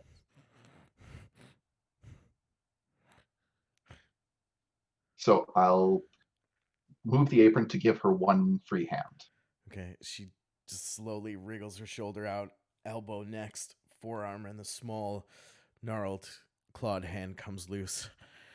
And she just taps on herself. And she points to the bed. Where are you trying to go with this? She seems to be gesturing towards the bed and herself and her bonds.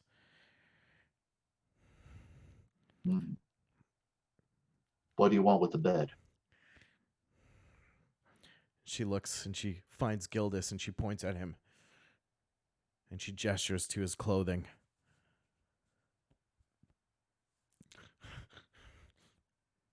I look to Gildas. This making any sense to you? He stands slowly, intrigued by this new approach, and he says, "Like this? Like me?" And she looks and she nods, and then she points at the bed. Gildas looks at you, raises an eyebrow. "Devin? And when she hears Devin's name again, she points back and forth and nods vigorously. And as the interrogation continues, Cloud and Glitterbomb, what are you doing? Actually wondering, I know there's none in the picture, but are there any windows? Yes, yeah. There's actually a window facing the east side or the right side when you're standing facing into the room. There's the doorway as well that you're standing in the arch, but just that one like stone window that's just loosely covered by a small partition of old cloth. I think it would be too much for me. I would have to go over and look in the window and see what's going on. Okay. As Cloud slowly begins to peer over into the window, you see the scene kind of playing out before you as Drogon, Gildas, and Muse continue to question this small bound goblin. Devin, then you know Devin, and she nods and she taps at herself, and she kind of points to her binds like. And then she points to the door. You want us to let you go? She raises her eyebrow and cocks her head to the side. Not a bad Her idea. eyes go wide.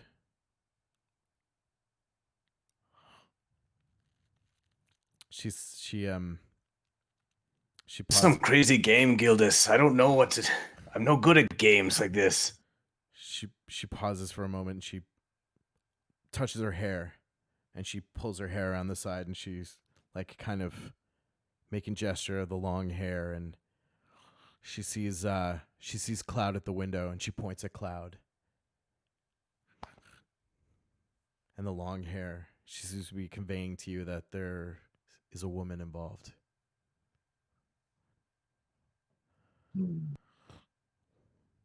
Gildas looks at you both. It's getting us nowhere. He begins to stand towards the door and puts a hand on the archway. Cloud and Glitterbomb, I'll get you to roll a perception check for me, please. Perception. Mm-hmm.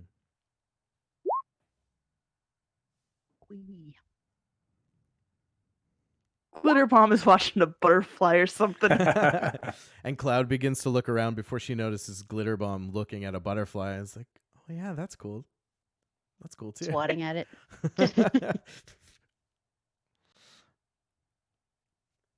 Back into the cottage, Drogon and Muse. She seems desperately trying to convey to you what you want to know. Her intentions unknown, but she seems to, over time, begin to at least mimic that there's a woman involved, and someone of Gildas' stature was taken from the bed. She keeps gesturing to herself to suggest that goblins were responsible.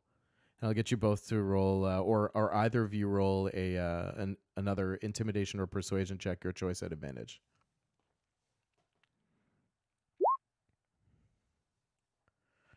Do you want to try it, Muse? Yep, rolled. Yep. Go for it. Okay. Nice. All right. Muse, as you soften your tones even more, and you begin to encourage her, taking this different approach. It seems to be working. As you continue to pry at that fractal of knowledge and influence, she begins to calm down as well. And over time, after about a half an hour of this back and forth, she convinces you to release her other arm as she Gildas has an idea to bring forth a parchment and a small piece of coal, and she's thankful for that. And in the next couple of minutes, as you continue to question her, she draws what looks like a tree, a massive tree, and she begins to circle like small stick figures. And for her kind, when she points to herself, she draws like clawed toes and clawed hands to represent hers, and she draws 2, 3, 4, 5, nearly a dozen of these figures in and around the tree. She points to Gildas and his clothing, and she draws at the top of the tree a stick figure with puffed shoulders, tunics as best you can tell, in this weird kind of angular childlike drawing. And before she's done, she wipes sweat from her brow, the terror still returning to her eyes, and trembling she turns to you and slides the parchment forward. So you're saying is Devin's here? She just slumps forward and shakes her head. And she points at the parchment with the tree, the large tree drawn on it. Muse looks to Drogon. Don't suppose this landmark's looking familiar to you? Yeah, is that someplace that I would recognize in my travels? It doesn't visually ring a bell for you, but you have heard of landmarks around it, areas of the Cormanthor where trees grow unquestionably and unnaturally large. One of them is the Overbow far to the west, deep before the shores of Ulash, and a couple of them are often used as either hovels. There's Elven Tree far to the east, but in the time in between Cloud and Glitterbomb, what are you guys doing as this interrogation continues for about another 30 minutes? And if you like, I'll give you another perception roll. Actually, I would like you both to roll a perception check for me. I think I would go back to watching the window and Yep. oh my God, what's with Glitter 9? Bomb would be kind of looking around the surroundings. Sure. Didn't hear you there. Okay. Cloud, as you're looking through, you start to catch a glimpse of this drawing, and you're intrigued by not just the motion of her hands, which triggers something instinctive to you, your feline side, but the actual careful picture that she's crafting before you. And I'll get you to go ahead and roll a history check for me, please. Actually, Glitterbomb, in the meantime, as you've lost interest in the butterfly and the ongoings inside the cottage, you're turning your attention more to the surrounding grounds. As you're kicking things over in the dirt around the house, you do notice a couple of things. Wait for it.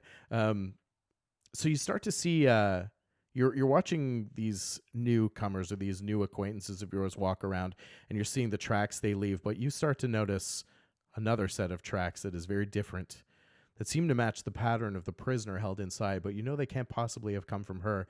And then you start to see them in pairs, and you see them leaving from, or seem to be walking away from, the cottage slightly up just to the east along the forest road, and then take a hard turn left into the forest and beyond, out of sight. That's intriguing, but equally intriguing is the fact that there is clearly a struggle inside. So as the action in the cottage moves towards this dinette table, you take a position near the archway, and you notice something on the floor that does look familiar to you and definitely piques your interest. A small feather, relatively untouched, very familiar to you, obviously avian kind. And in fact, I'll get you to roll a nature or survival check with advantage or choice. Nature or survival, huh? Yeah.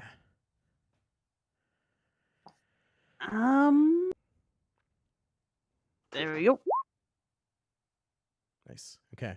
As you pick it up in your hands and you kind of mull it over, it's very rare. You haven't seen one like this in anywhere in your travels around the Cormanthor.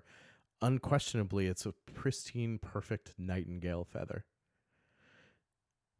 Cloud, as you search your memory and you're looking at this tree, you recognize a milestone or a landmark that's not far from here called Bridge Tree.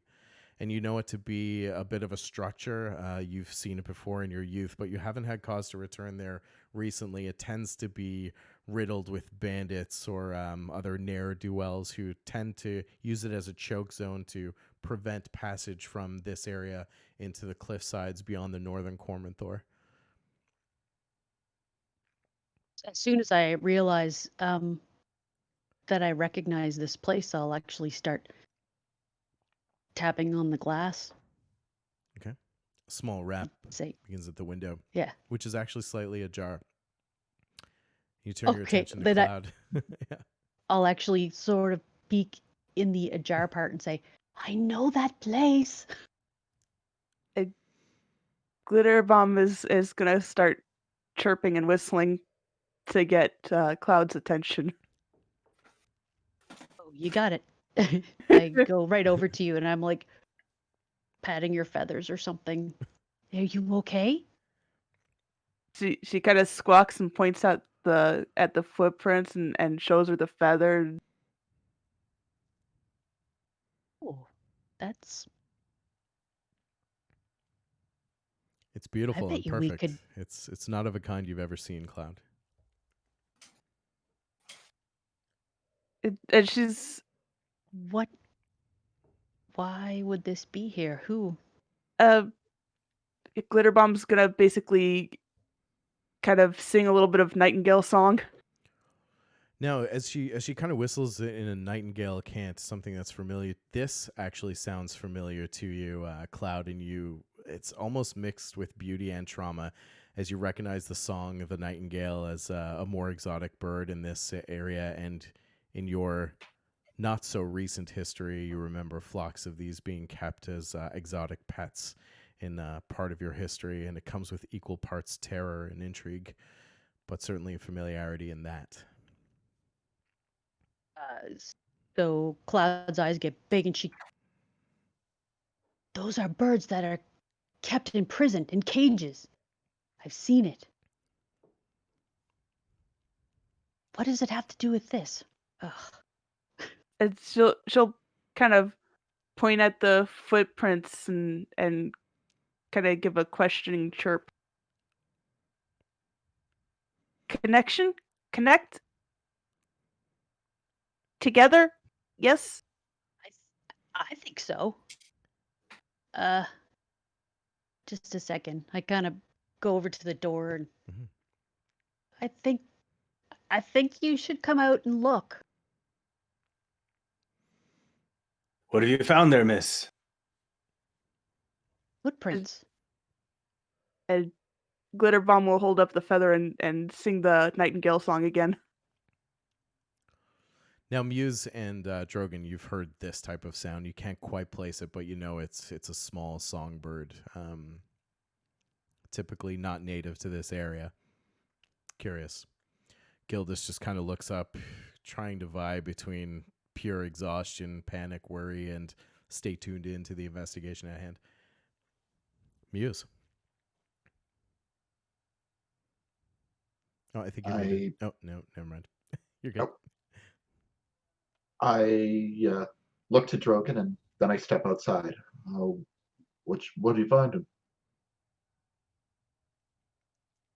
Butterbomb found tracks. Tracks that lead away. That way. She'll show him the feather and point point to where she found the feather. As you look over these new revelations in your investigation, the feather looks exotic. You can't quite place it. Glitterbomb, unless you're sharing the origin, as you know. You gather that clearly there are signs of struggle here in the cottage, and Gildas shares with you as much, that this was the last known place where Devin was. In fact, when he starts to collect his wits, he tells you that they were intended to spend the night separated per tradition on the night before their wedding, as the grooms were in separate quarters. Devin, of course, staying here in the family cottage, and Gildas staying in his, we'll say, noble room, or his VIP room at the Bat and Chain Tavern and Inn in Dampshire. But they were intended to be apart. In fact, it was about midnight where he just grew weary and concerned, decided to check on Devin, and that's when he found his groom to be completely missing and the signs of disarray and dishevelment in the cottage itself, at which point he went after Drogon to help seek and find any evidence he could. And then they draw your attention to the tracks in the mud, which is still wet and forming almost perfect mold, telling a story of at least one or two intruders who had made their way from the cottage up the road line and into the forest way. And the feather doesn't belong here. Hmm. And There are Glitterbomb's gonna kind of poke Cloud and be like, picture, place.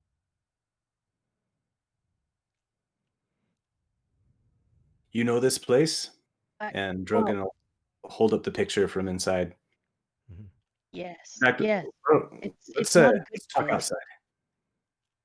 We'll lock the goblin inside the cabin, and The goblin kind of have a little shimmies on the conference chair, outside. but then at your glance, she settles down quickly as you step outside.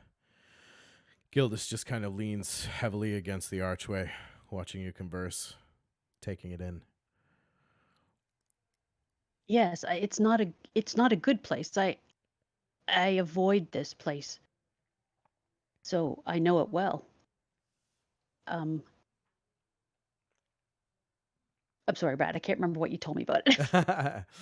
It's I should have written it down. it's a large, voluminous ancient oak known as Bridge Tree, and you have avoided it because typically it tends to be a dwelling or a hangout for bandits, ne'er-do-wells who like to create a choke zone between this area and the cliffside to the north of the Cormanthor, preying upon innocents.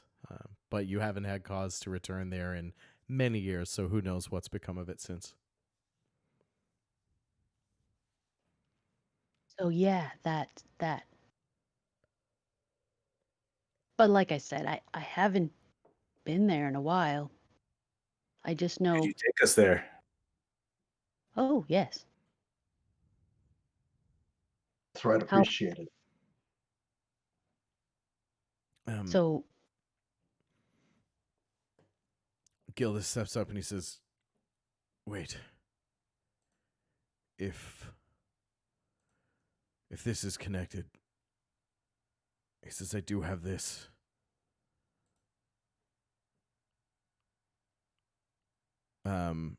Actually, sorry, I'm gonna wreck on that."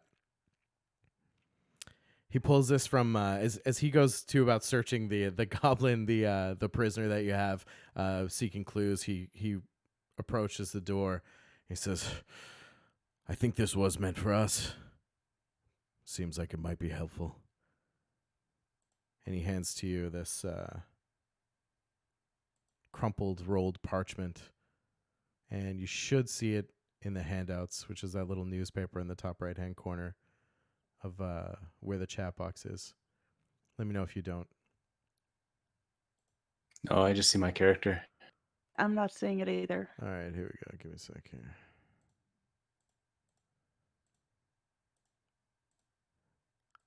Habana. hey, There you go. There we are.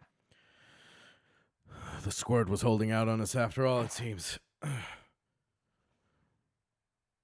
only she could make sounds.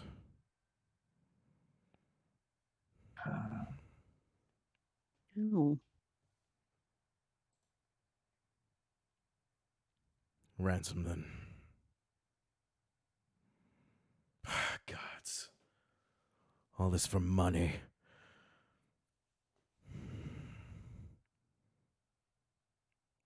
That's a lot of gold, Gildas. Aye, that it is. I don't know, Devin, but we have to get him back. It's not right to be held like that. Thank you, Cloud. I don't care for bullies, none. I'm in. Muse. I'd go with Cloud. A grin touches his lips. With a large hand, he clasps you on the shoulder, Drogon. He says, I know his best odds of survival rest with us. He just favors his ribs. He's like, he leans on his hammer. We best see what we can do. What do you suggest? Do you mean to pay it then? You need to heal. You can't go anywhere like this. Perhaps both are good counsel. 2,000 gold, even in my stead. I don't have it. I don't know how many weddings would be required to cover it.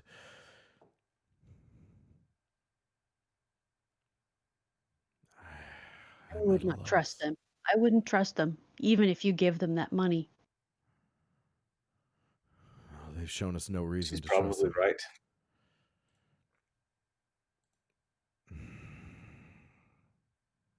So what then? Well, we'll go, Gildas. You rest. Try and keep people from snooping too much around here, and watch for anyone that might come back. I could not possibly ask you to champion this yourselves. This is my battle. He is my husband-to-be. I should be the one to do it. You've done it. Drogon will just poke him in the side. Ah, God, Very- Drogon. Damn. That's what I thought. Cloud like hisses and goes into a protective stance. Easy. I know you both mean well. Tough love. Protection. Perhaps I could use both. Don't quarrel over me. Point taken, literally, Drogon. Thank you. Perhaps I'll see my way back to town. Do not press further. Into danger. I cannot bear for anyone else to fall victim to this. He looks from each one of you to the other. May the gods guide you to Devin. Just bring him home to me. We will free Devin. God. Will clap her beak in agreement. Cloud pats, like, smooths the feathers down on He looks Glitterbomb. to Glitterbomb, to Muse, and some of the newcomers. He says, perhaps serendipity in all this. May the gods speed and guide you, then I'll see my way slowly back to town before the locals get restless and start asking questions. See me there if you have need of anything before you partake in this, but otherwise I trust your judgment. And he just slowly begins to saunter back to his horse, mooring. He looks back over his shoulder. Drogon, I don't know how far it is, but I will see your steed moored safely, if that's your choice. The least I can do. Appreciated. How far is it from here, Miss Cloud? Oh, how far would I say? You'd say it's about a day to 2 days march, depending on how quickly your companions can move. Wasn't any time on the ransom note, was there? No. This N on the note. Nightingale, perhaps. Like the feather you found. Glitterbomb will kind of perk up and make the nightingale noise again. Drogon, you are smart. Just, well read. Smart enough, I would say, that will earn you inspiration, Drogon. Oh, nice. And in fact, for your tremendous commitment to character, Glitterbomb, Cloud, Muse take inspiration as well. Woo. And that's as friendly as I get. Chirp, chirp. You said that's as friendly as you get. Yeah. No, I kid.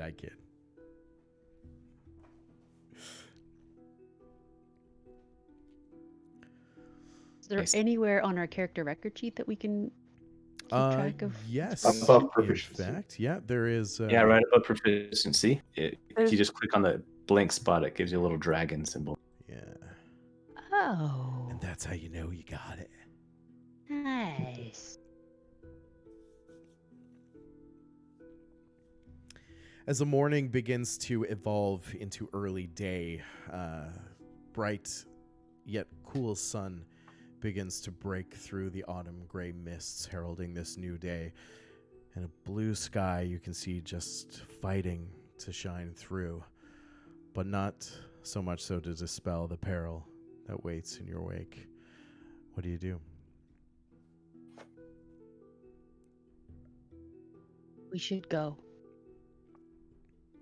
We should not wait. No, it's not likely we'll catch up to them, but we have some chance if we leave now. I agree. I think got one last thing I want to try out first. I head back into the cabin and to our little goblin prisoner. She just goes stiff as you enter. I kneel back down in front of her and go, I've got a few more questions if you don't mind. As promised, nothing's going to happen to you. Just nod if I'm on the ball, all right? So, now that our friend ain't here, you said somebody who looks like him was responsible for taking Devin? She holds her hand up slowly and goes, Okay. she looks at the floor. So, was there anyone else? Is there anything at that tree that we should be aware of? She takes a deep breath.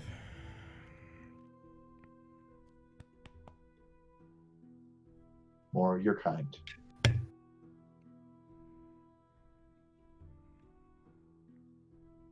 Now, what are we going to do with you? She just sinks into her chair. She said something about a woman before, or she gestured something about a woman before. She looks over Muse's shoulder at Drogon in the doorway and nods. What was that about? Maybe the Nightingale is a woman? She points, whips straight at Cloud, and just shrinks her hand back and seems to shrink into her chair at the mention.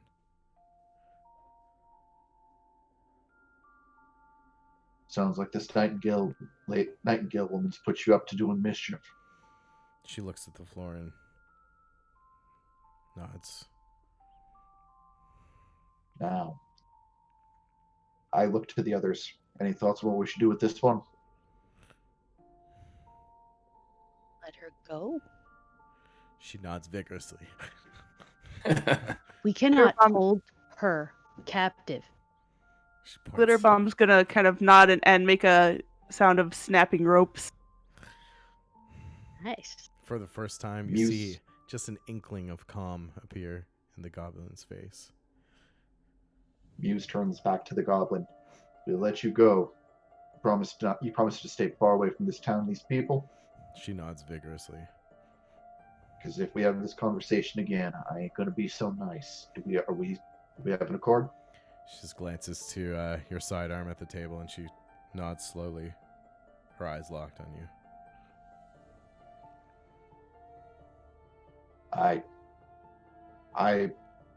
Muse looks to the others. I vote we let her go. Wait, what's your name?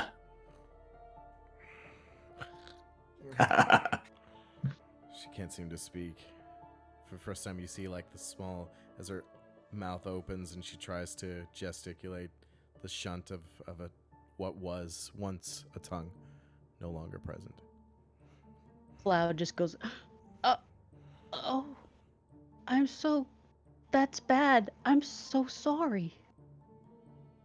Glitter Somebody bomb is, did that. She Oh, kind of go ahead. forces glitter bomb's just gonna fluff up. Somebody You- has been terrible to this creature. She looks at the floor. I look to the goblin. That Nightingale woman do that? She shakes her head.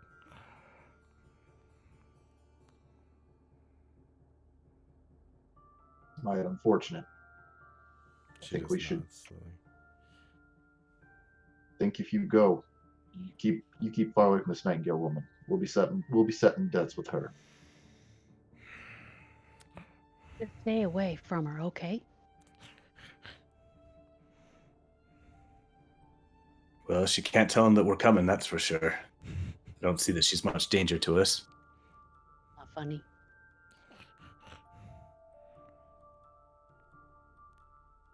Muse holsters the last word and looks to Drogon.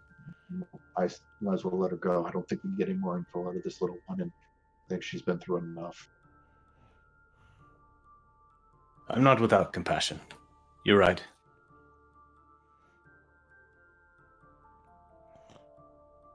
She's raising an eyebrow.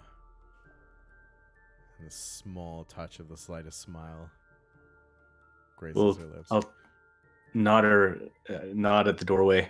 Rat goblin. Okay. Is she like, I love it. you untie her? Is she just like hops?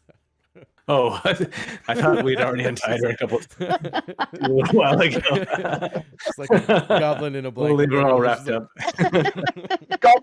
Oh, please. Just let her roll to the door. She'll be all right.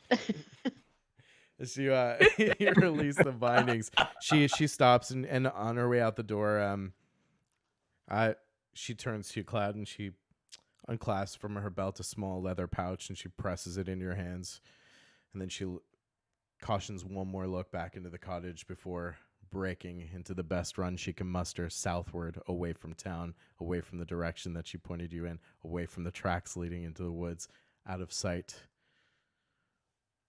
And gone. Cloud for as yells best after you him. can tell. After her, be safe. Only the silence of the woods responds. She disappears out of sight. I look inside the leather pouch she put in my hand. You find a small collection of modest coins. As you thumb through, there's about 15 silver and 12 copper pieces in total. Mm-hmm. Wow. That's probably all she had. How much was that? It Oh, was it's just, 15 silver, 12 copper. yeah. That's amazing. Rich people don't give this much. A lot of money. Mom's for a gonna kind of goblin, look I over her imagine. shoulder and kind of whistle in admiration of the shinies. Oh, you want them? Here, you can have the shinies. I hand the pouch over to Glitter Bomb. Okay. She's just gonna kind of rub her beak all over the coins. An odd tribute By to curious. humanoid currency, but fitting given the subject.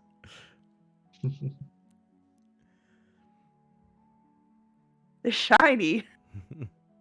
Shiny. So, we should go. Devin needs us. Yeah. Muse, Glitter Bomb's just gonna start walking out the door Okay. and chirp back for Cloud to come with her. Oh, I follow. Good stuff. As you begin to make your way back out to the dirt road, and very clearly now the tracks are a little bit easier to follow, at least to the forest edge, as the four of you begin to file in. Why don't you tell me what your marching order is as you're making your way up the road towards the forest where these tracks seem to enter the foliage? I'm gonna guess that I'll be first since I'm leading the way to where we're going. It's gonna take second just because, she follows Cloud. Okay. I habitually look back to make sure that you're there. Drogon and Muse? I'll trail along. Yeah, we can chat as we go. Okay. You tell me what brought you up here. I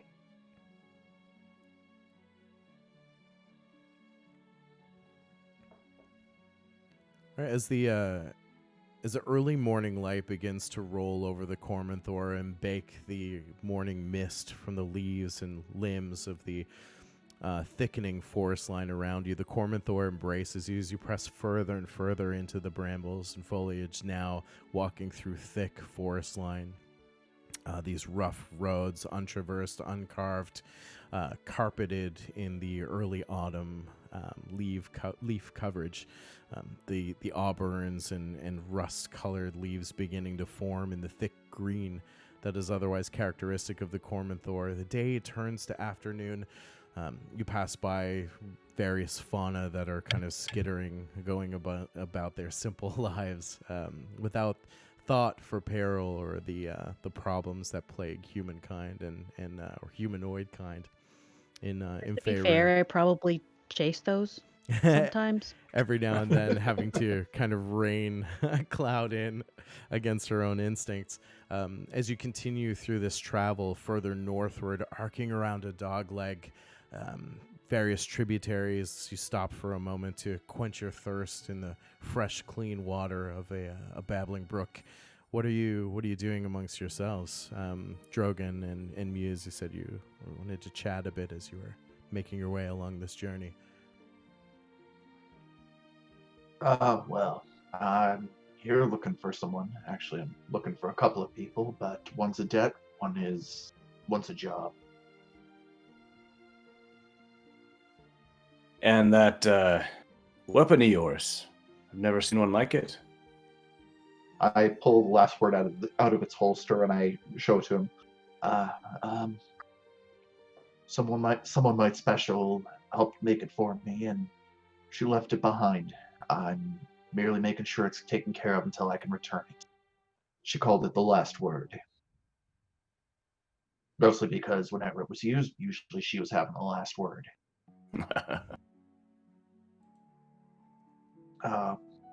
It's honestly one of the most amazing pieces that I've ever actually worked on. Up till this, I was making trinkets for kids.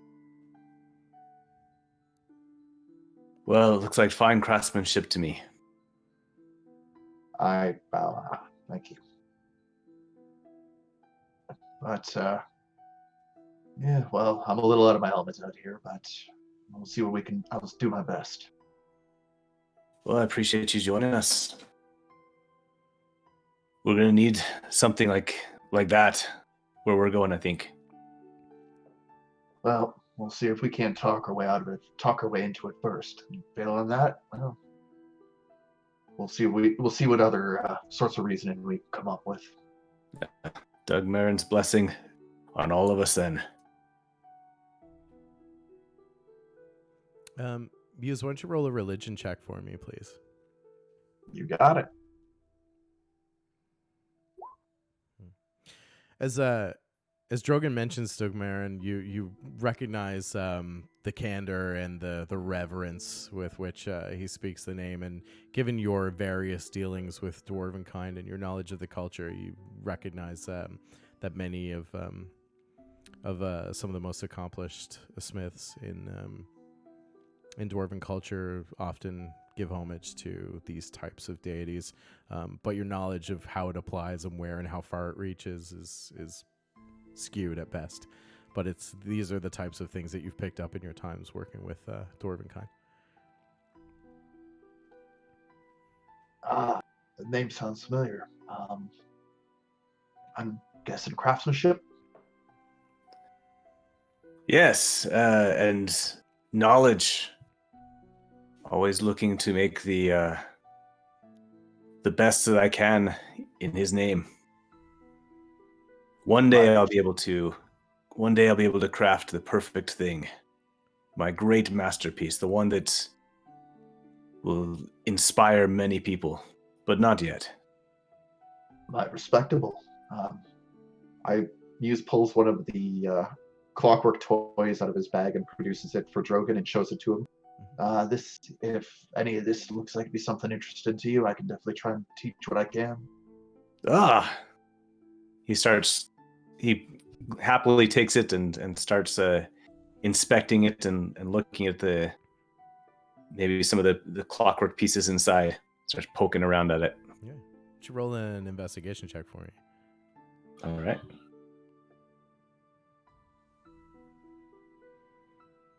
Yeah, I lost my character.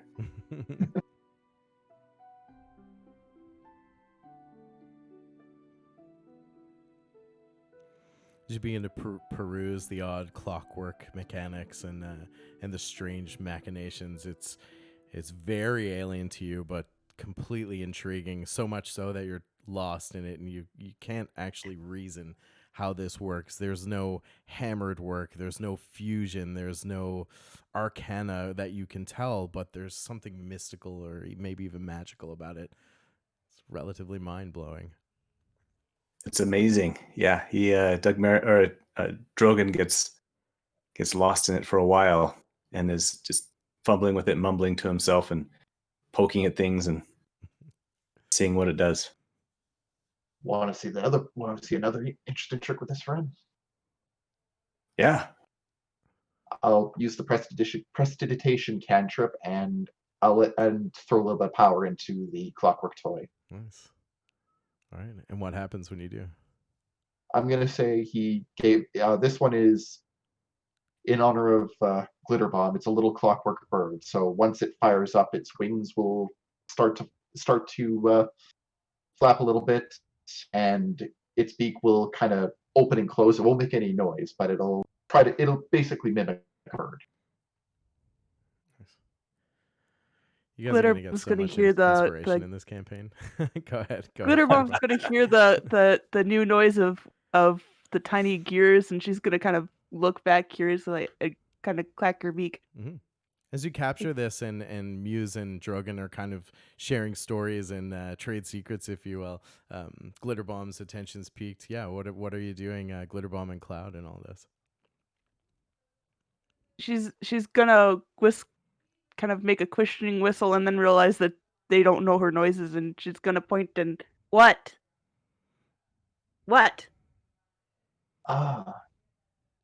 I gesture to the clockwork toy. Are you interested in this? She whistles again and nods. Muse kind of takes the lead and goes, it's a little clockwork toy of mine. He picks it up and holds it out for her. And she'll take it and just kind of look at it, and she realizes that they stopped walking and kind of point and keep walking, and she'll be looking at it, just kind of do the same poking, but she doesn't know anything about crafting. She's just absolutely fascinated. Realizes that nobody's behind her. She stops and comes back to see what.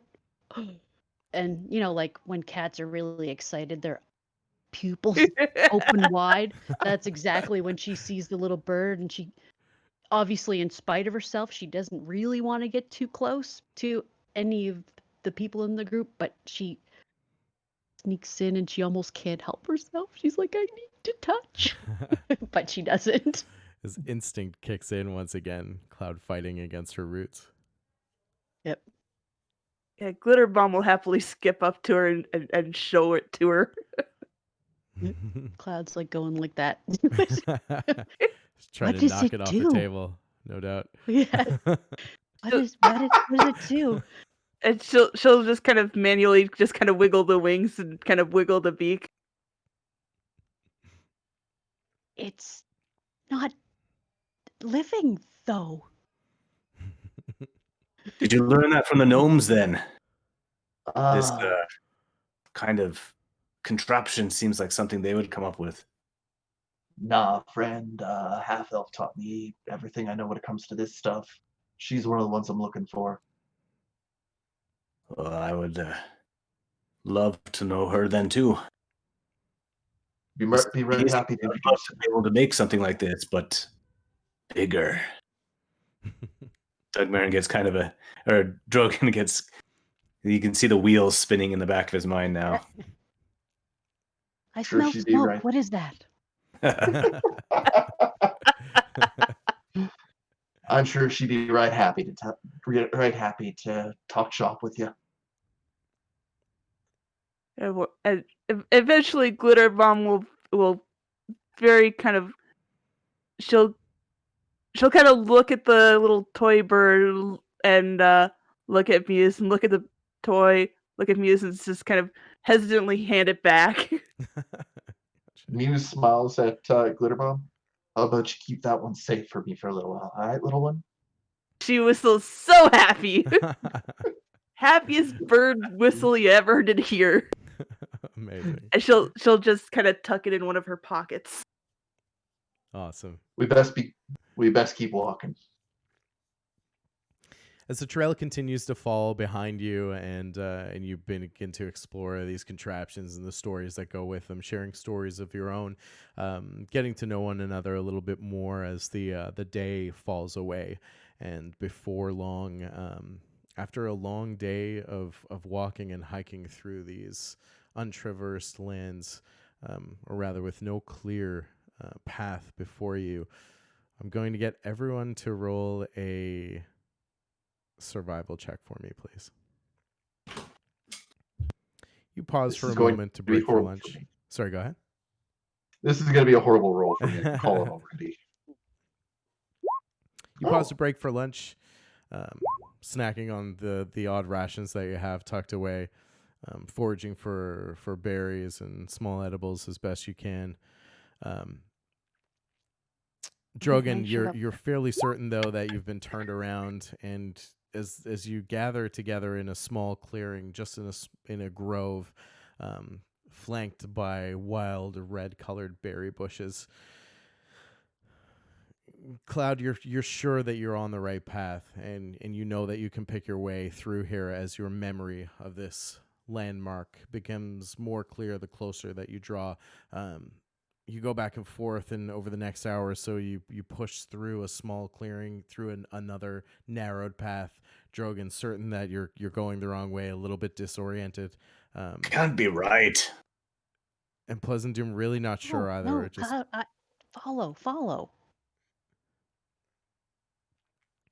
As you continue to try. I swear I saw this tree before.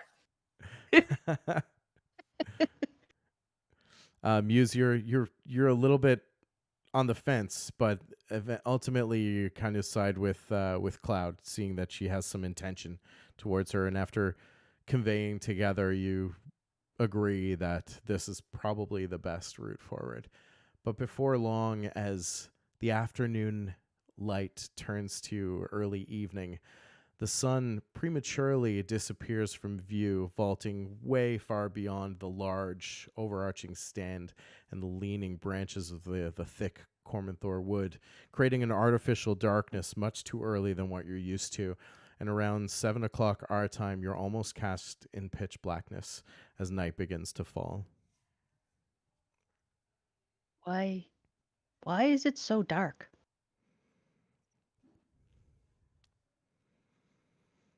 It's not supposed to be this dark. Feathers go fluffy again, and she makes a nervous kind of chattering noise. Cloud unfluffs you as much as she can.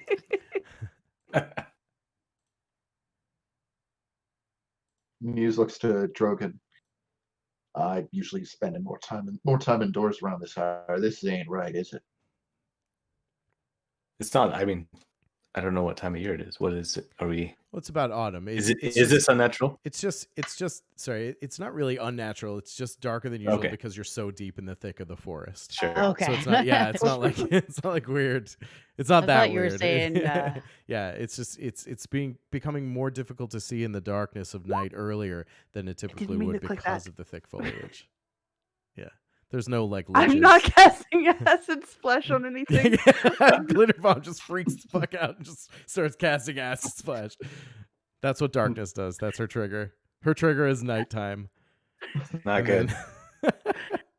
Then acid splash starts coming out. she's actually, Glitterbomb's gonna actually kind of look for a stick with kind of a gnarly knot at the end and cast light on it. Okay. She'll poof with the sparkles when she casts it, but now she's got a glowing stick. Nice. As this luminescence begins to radiate around, sharing some light, making it a little bit easier to see. Even for those of you with dark vision, it's so deep in the woods that it's taking some time to adjust. And now with this new light source, of course, you're having to adjust a little bit more. But eventually, it becomes a little bit more comfortable for you. Have we seen any signs of the goblins or anyone that's coming before us?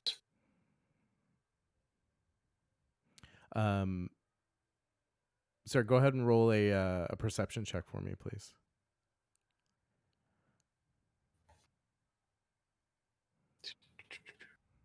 From all of us, or just him? Drogon, as he's kind of taking a look around. And Cloud, why don't you give me one as well? Okay.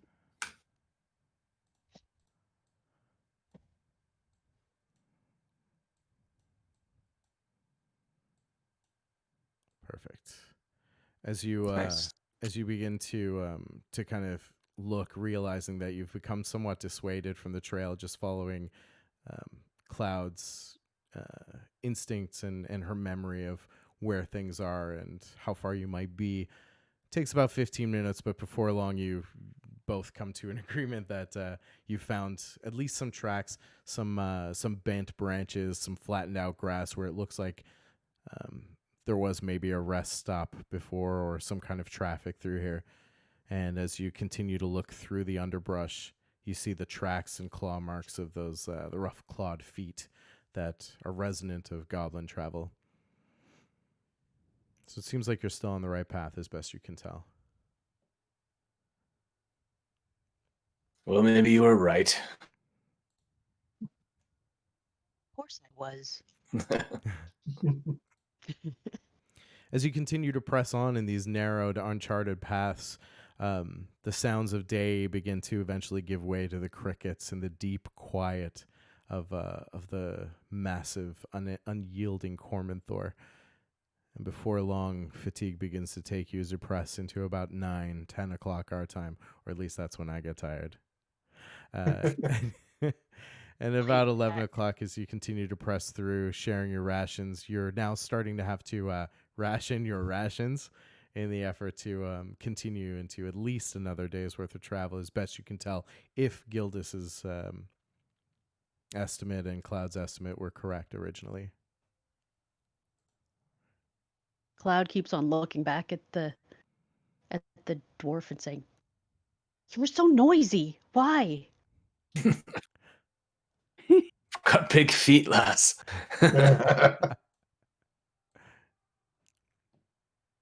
Maybe we should make camp here for tonight. That might be a good idea. It might be better to stand still. Well, I'm good at that. I gotta agree, I'm right exhausted myself. I'm just gonna make cricket noises. She mimics the surroundings. It's oddly soothing, almost like a chorus of a lullaby, or the suggestion of a lullaby, if you will. Drogon will pull up next to a tree and kind of plop down and get ready to rest. He'll pull out a large book that he carries on his belt and start making some notes in like a journal. Start making some notes in there. Okay.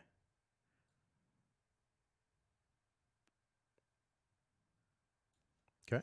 Glitterbomb and Cloud, Yeah. what are you doing? Yeah, Cloud's sitting, and actually, you know what? She climbs up into a tree. She finds a nice, thick, sturdy tree and climbs up into it and pulls her journal out and starts doing some writing. Okay. Glitterbomb's probably gonna climb the tree too, Okay. and probably just fall right asleep. She doesn't have anything to write. Just All right. Gets herself as secure and comfortable as possible and just conks out. Sounds good. Muse is going to lean against the same tree and just do some basic maintenance on the last word. All right. If you glance over, you can see that Drogon's kind of sketching out some of the gears and the workings from the stuff that you saw. You need to see anything up close or friend, let me know.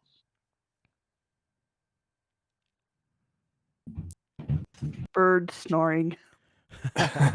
As Glitterbomb wastes no time giving over into the power of sleep, falls into a deep slumber. Cloud, you find a nice nestle kind of cluster of branches not too far up, just the slow, lazy swing of her furred paw that slowly begins to slow as her breathing becomes more shallow. You lean back on the branch, and the quiet, soothing breeze of the winds and the chorus of crickets eventually lulls you into sleep. Drogon, you're continuously furiously sketching out and trying to work through the ins and outs and the nuances of this fine craft that Muse is sort of enjoying watching you enjoy as Muse continues to polish and go through your regular maintenance routine on the last word. What are both of you doing as the other two have fallen fast asleep? Glance up at those two and ask Muse if would you like to take the first watch then? It's like it's either you or I. Be happy to, friend. I'm used to staying up late. All right, then. Wake me when you're tired.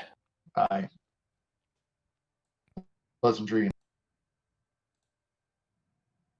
Okay. It's going to be hard traveling with a bird and a cat.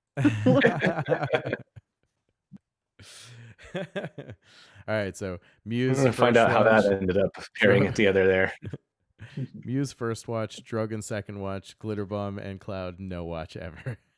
No. You got that. Let's be honest, Cloud needs 16 hours of sleep per day. She's a cat. And I'm on my own schedule, and I don't do what anybody tells me. So She only Well, wakes Drogon's to, not making it up into to that tree, mess with so. shit. Fair enough. All right. As the dim You make enough noise at when you get tired, Glitterbomb might wake up. All right. She doesn't sleep nearly as heavy as a cat. Fair enough. Stacked constitution checks. As night continues to wane on, before long, Drogon, your attention is just baked. You can't focus any longer. You decide to put the parchments, your quill aside, and shelter this fine work of art. And before you're thinking about it, and those thoughts turn into the grandeur of fantastic sleep. And before long, you are numb to the world around you. Muse, as the chill of night begins to waft through this clearing in the woods and whip around, a slow wind begins to build and the trees begin to lean and bend with the chill air, but it only lasts for about an hour and a half before your watch is nearly complete.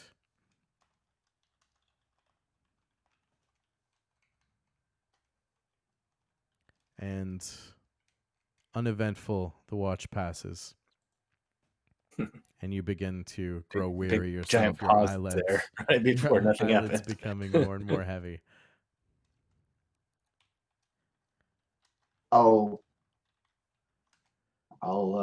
I'm pretty sure I'm ready to pass out, so I'll nudge Drogon. Okay. Before long, you're broken from fitless sleep. As Muse stands over you. About ready to pass out. About ready to pass out, friend. You good taking over? Aye. And Drogon rolls up to his knees and then stands up and cracks his back and stretches a little bit. Okay. As the shift changes, and before long, Muse, you thankfully find sleep yourself.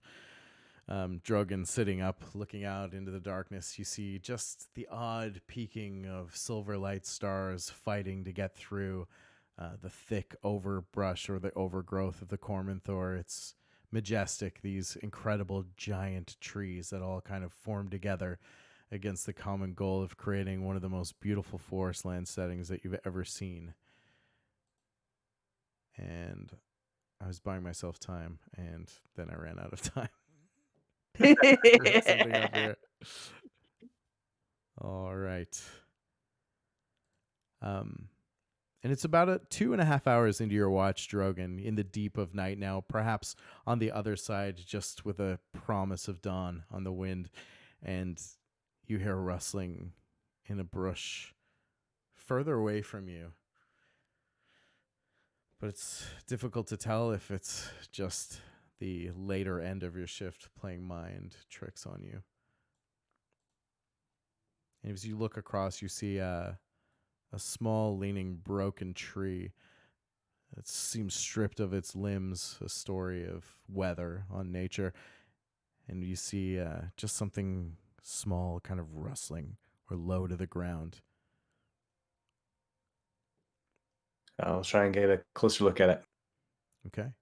It's about as sneakily as I can. Sure, there's the small tree. It's not a small tree. It's a bare tree. It's a relatively large tree that's backed by the foliage of the Cormithor, and it's about 25, 30 feet away from you as you slowly try your best to slowly creep forward, low to the ground, taking careful steps, standing on the inside of your feet to avoid making any unintentional noise. Go ahead and roll a stealth check for me, please. All right. Okay. You see, you crunch loudly across the broken leaves and the He's got the big twigs feet. that make the flooring. This of way the- I'll wake everybody up. It'll be fine if there's problems. It's gonna wake Pepper or wake makes Glitter the Bomb up. Cormithor. Sorry. Thinking about a different Glitter Bomb, why don't character. you roll a perception check for me, please? As Drogon, you feel like you're doing your best to remain somewhat nondescript, but as you crunch He's forward. hunched over and just stepping on every stick. Yeah, but he's Can like, possibly I'm find. doing it. I'm doing it. It's working. Whitest dwarf there It's ever was. It's working. And Glitter Bomb, I am stealth. your eyes blink and the membrane pulls back, really revealing the black orbs as light begins to flood your vision, and then normalizes. That vision becomes used to the darkness surrounding you, and you instantly become aware. You frantically grab out, holding the limbs, realizing you're not that high off the ground, but still in a tree nonetheless. And you look over your shoulder at Drogon slowly creeping towards something in the tree line.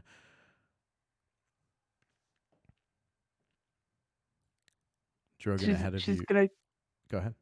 she's gonna kind of make an owl hoot noise to try to subtly get his attention and try to ask a question, but Okay. yeah, she's not sure how to do that without, her normal noises. So an owl hoot. Drogon, We never arranged a signal before. this was agreed to. There's that You just hear no that. previously agreed upon. We're gonna start making some lists here.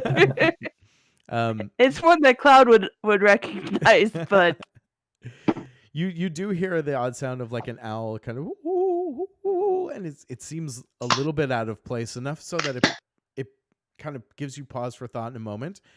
And then behind you, you hear that odd resonant owl-like sound, somewhat manufactured. But then ahead of you, you start to hear a deep, low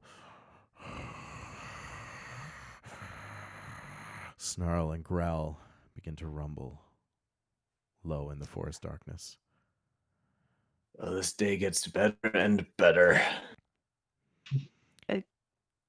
Glitter Bomb's if Glitter Bomb can hear that, she's waking Cloud. Okay.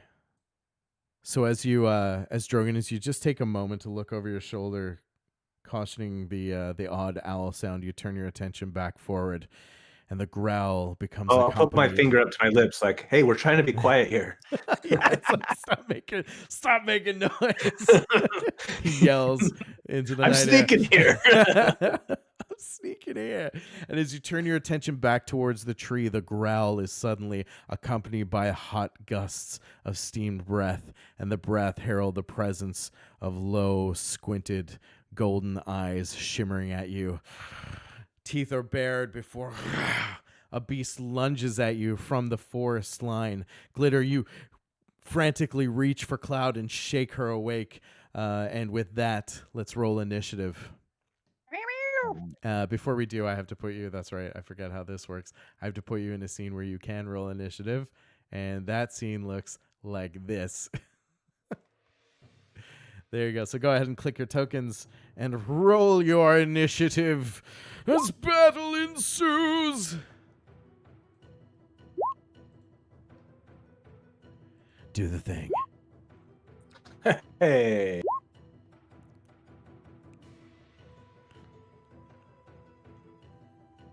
Love wasting those crits on initiative. Yeah, really? Might as well get him in there. Drogon's at the top. He's loud, but man, he's fast. Yeah.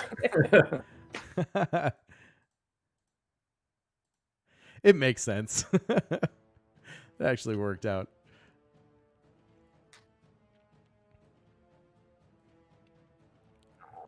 All right, everybody in. We've got Drogon, Muse, Cloud, and Glitter Bomb.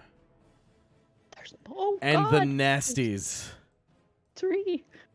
Drogon, you're first to act as the warg before you lunges forward. What do you do? Let's swing away. All right. We'll hit him with my warhammer again. Here, I'll give you a gift. I'll say he lunges forward and he comes to you. There you go. All right. As your warhammer comes up and comes down slowly, but the warg is on you too fast as you can't continue the arc of your swing. Anything else? I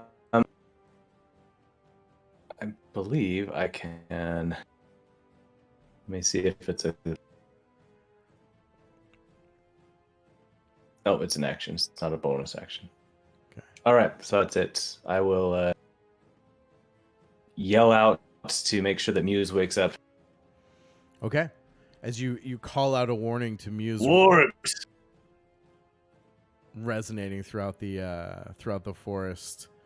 Muse, quickly your eyes dart open as your dreams are shattered by the ratcheting yell coming from Drogon calling you to arms. And you're currently prone, leaning up against a tree, otherwise asleep, as your eyes awaken just in time to see a hulking beast lunging towards you in a fairly hostile manner. As the warg, the great maws of the warg close out of the night, and a 16 to hit. AC is 16. So yes. 10 piercing damage. I'm down. Berg. Oh. Wow, these are tough. These are tough. I'm glad I threw 3 of them at you. As you just good. yell over your shoulder, Drogon, in time to see Muse go down completely, and this warg on top of him just gnashing at him as his head lies back, and he's almost doing this ragdoll as the warg continues to bat him around. But no sooner does the warg before you lunge forward in a similar fashion, and that's a crit. Gosh. It's a natural 20. I thought you were joking about TPK. For 12 damage on Drogon. Oh my god. Yeah, that puts Drogon down. Oh! As Drogon falls beneath the onslaught of this warg attacking in the night. Okay, go ahead and adjust your hit points, please. DM savagery ensues. Cloud, over to you. Oh my god.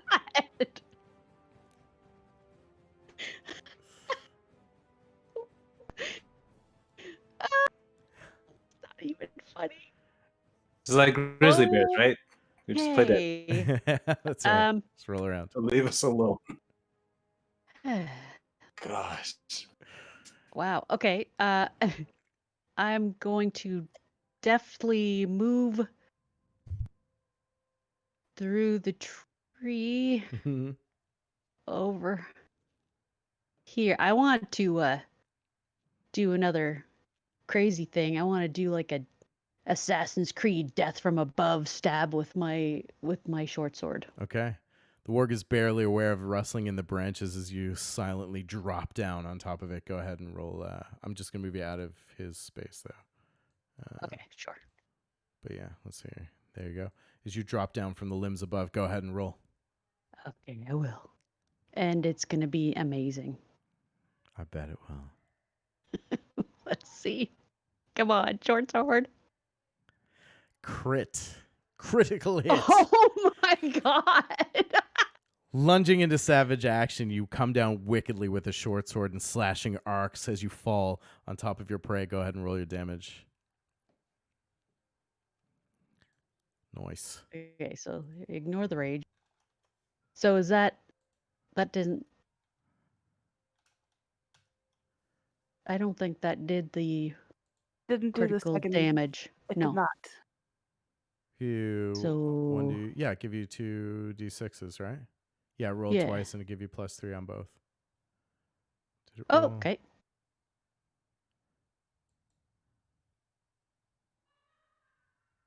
It did roll them? Okay. Basic dice roll Cool. 2 +3 5. I don't know. Oh yes, yeah, it did. It did. It rolled 5 + 5, Okay. so 10 damage total. Okay. So Yep. so 10 damage. Yep, that's your first strike. Yep. And you have unarmed as well, right? If you want to use it. Yeah, okay, yeah. Yes.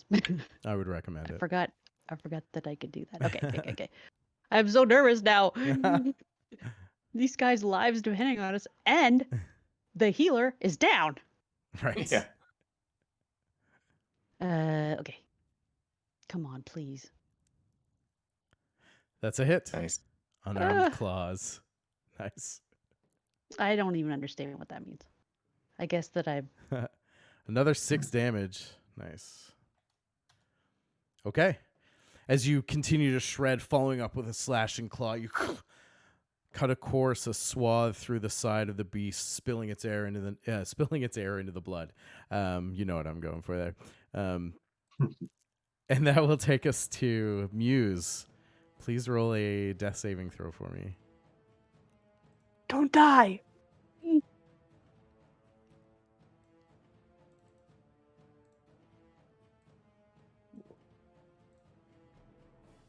Ugh. That's a trace. Oh. That is 1 failure. Please mark 1 failure on your character sheet. Yep. Glitter Bomb, over to you. Okay. I want to be a little higher in the tree. Okay. So I'm calling my motion trying to get higher in the tree. Okay. My movement. And I'll I'm gonna see that Cloud jumped down to attack that one. So I'm gonna cast fire cantrip at that same warg. Okay. Firebolt at the same work. As you go ahead and roll an athletics check for me first, please. As you begin to scramble and crawl just up on the tree as best you can, going from limb to limb. It makes for an easy climb, but still difficult to make your way up there. We'll say that's about half movement, but you'll need to roll an athletics check first. I'm guessing I can't use acrobatics. No. Darn. I always try You to get away tumble with up that. the tree. That's yeah. Athletics in this case. Okay, that's fine. It just means you can't really make any motion, but you're still about 20 feet up the tree from your perch where you were sleeping. So you manage to wrap an arm around the thick tree limb. You swing around with your free hand as it's coalescing fire energy and release it towards the warg that has previously suffered damage from the frenzy of Cloud's claws as it slams into the ground next to it, and the warg just kind of jumps to the side. Any other movement or bonus action?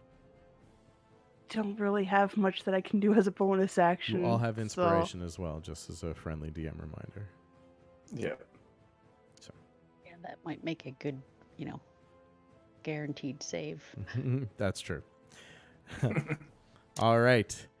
This other warg runs forward and begins to scramble up the tree at Glitterbomb, seeing the motion up there, and begins to just claw and rake down as shards of the bark come off the tree. And Good Guy DM will end his turn there. And that will take us to Drogon. Please roll a death saving throw for me. All right.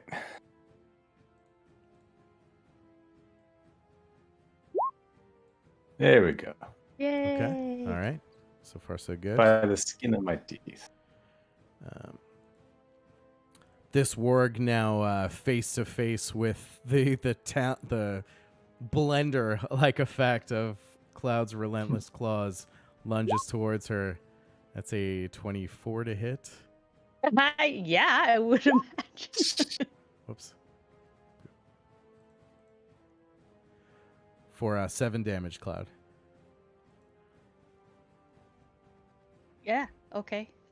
Wow. I'm still standing. This might be the part where we run away, though. Those who can. Time to get creative. The other warg begins to just like paw at the ground around Drogon, sniff at his corpse, and as sniff at his, sorry, maybe a little premature of me, sniff at his unconscious self on the ground, and begins to run over and continue to scrawl at the tree after Glitterbomb. As these two wargs now are savagely and frothily kind of scraping down, tearing ribbons out of the bark after you, Glitterbomb, as you hug the limbs, and that will take us to Cloud. I'm gonna swing my sword at the warg. Okay. Yikes. Please, please, please, please, please. As you desperately try to gain and jockey for position against the warg, as it just seems to be like too frantically scrambling around you as you, Oh my you dodge and God. miss. And that will take us to Muse. Another death saving throw, please.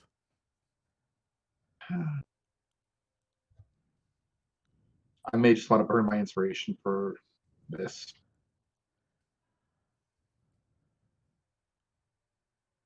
Do I still make the roll for a death saving throw? That's interesting, right? Because it always rolls with inspiration. In this case, I'll say go ahead and roll it, and I'll let you decide after.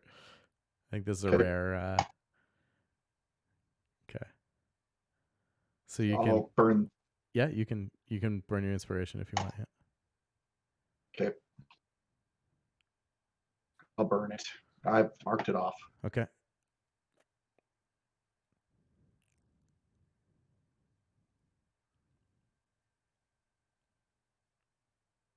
Go, sir. Go ahead and roll another. Right? Okay. Oh, I roll a second time. Yeah. Okay. There you go. That's better. Okay, so you turn that into a success. Awesome. Glitterbomb, over to you. Okay. Here's what I'm gonna do. Because the situation is looking pretty desperate. So what I'm gonna do is I am going to use mimicry to make the loudest and most ferocious roar I have ever heard. Okay. Probably from a traveling circus lion or something like that, or tiger or something. Probably one of actually Cloud's noises. Right.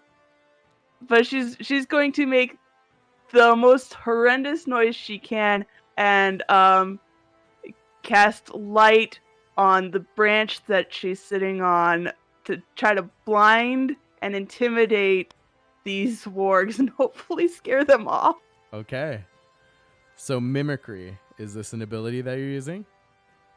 I am using Kenku mimicry, yes. Okay, can you link that in chat for me? And for the benefit of our viewers, I mean, clearly I know everything. Yeah, let me. I have memorized all 786 combined pages of officially published materials. Of course you have. I never doubted that. You can't DM unless you pass that. Yeah, that that's test right. That's right. That is the DM test. So I have to roll. I have to roll a deception check. Oh, I see. Okay. And you roll a wisdom insight check for Okay. the warg. Okay. Oh, why Good is times. that more? This will be good. I am so using my inspiration for this. Okay. These two. We're gonna roll an average. We're gonna roll Nice. an average. Okay. 3. Okay. Okay. Give her my As, inspiration too. In the last throws, Cloud, the situation turning sour, you push back against the tree, desperately trying to fend off, taking a protective position over Muse, trying to get this warg away as it rears back, frothing, and fangs bared. Glitterbomb, these two wargs desperately trying to claw at you with murderous intent in their golden yellowed eyes. Glitterbomb wraps her hands around the limb, whispers an odd incantation in sounds you've not heard before, and it blisters into light, showering the clearing with bright white luminescence. And with that, an ominous, tremendous roar rocks the foundation of the very forest floor. The trees begin to sway, and animals of all variation, sizes, and walks begin to chirp and squawk for miles around. And once the cacophony kind of slows into nothingness, the wargs begin to disperse. They back away. 2 of them split off and charge back into the woods from whence they came. The third takes a moment to caution a glance at Muse and Cloud, desperately weighing this other predator that seems to be looming versus its guaranteed meal that lies before it, but eventually determines that survival is better in this case, and it too breaks off its attack in favor of relentless retreat as the forest returns to Nicely quiet. done. Play of the game. I wasn't sure if that was gonna work. As they split off in fear of an unknown apex in the forest setting. What do you do? Muse still desperately gasping for breath. Drogon underneath a bared tree. His chest seems to have stopped heaving entirely. With that, I will get Drogon to roll one more death saving throw, please. Oh, you're gonna make me do it again, huh? All right. Yeah, we're gonna Here we finish go. up initiative here. I Okay. gotta have some fun. You didn't have fun. Oh god. Oh, that's close. I was like, if he crit fails right now, I am ruined. Okay. Like, I can't get anyone for my games, you guys. I don't know what happened. All right. Weird. Why? That is, however, a failed death save. Yeah. Got it. Cloud, it's your turn. I am immediately all of my caution just forgotten. I'm looking at Muse trying to staunch the bleeding or Okay. do something to help. Like preening? Are you? She sits on Muse's Bird. chest and just starts preening herself like a cat would do. Okay, no, Oh. seriously though, as you have picked up some of this in your vast variety of travels, you've seen work from healers and some of the spirit chasers of Chult, even as you begin to furiously try and make sense of any of this. Why don't you go ahead and roll a medicine check for me, please? Can I use my inspiration for that? Yes, you can. You are my hero. Go ahead and roll first. And then, okay. Yeah, I definitely want to do something. Yeah, sure. So, Go for it. I'll just give you another roll. That's the way to do that.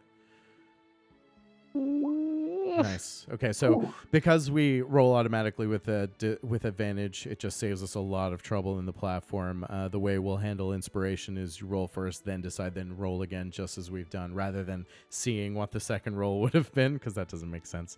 In this case, great, your inspiration has given you a result of 12, and you remember the hardtack, you rip it out, and you pull the leaf away, and you begin to mash it into a poultice. You take some herbs, and you begin to slow the breathing. You mulch it into kind of a paste to somewhat makeshift cauterize any of the wounds that seem to be most severe in Muse, and just slowly begin to warm him and like wrap him in his clothes. And before long, you see Muse start to take slow, haggard, but steady breaths. but before that happens, I'm like rubbing the top of his head, like, ooh, ooh.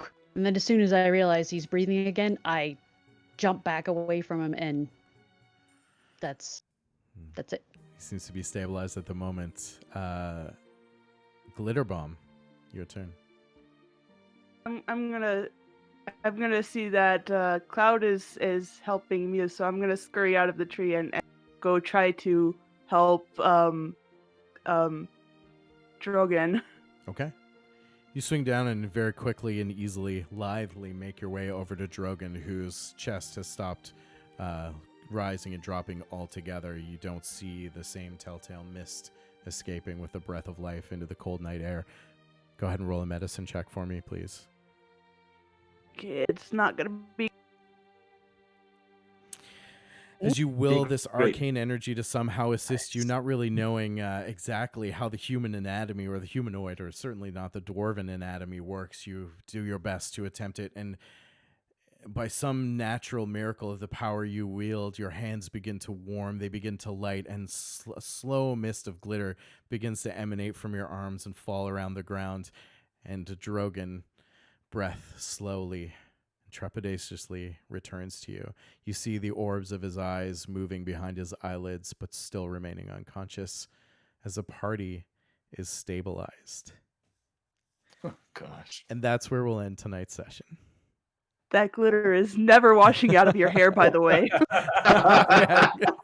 It gets everywhere. You'll be finding glitter in places you didn't know existed for weeks. That's amazing. Cloud is probably covered with glitter all the time. As the calm of the forest now settles around you, somewhat safe but far from out of danger. So there we go. Session 1 down. Let's return to a place of happiness, which is the... let me see. How do I do this? I'm trying to move you guys back to the...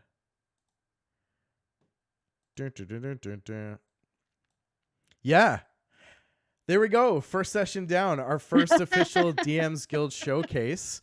We are playing through a great little campaign. If I don't destroy my party, you might get to see more of it. It's called Scourge of the Nightingale. It's written by Jeff Stevens in part collaboration with JVC Parry, two amazing DMsGuild publishers. And of course, now with Play It Forward, not only will they get the full proceeds of the cost of the module if you decide to buy it, but there's also a discount on it. So it's like $12 Canadian, which is, I don't know, like $1.50 American.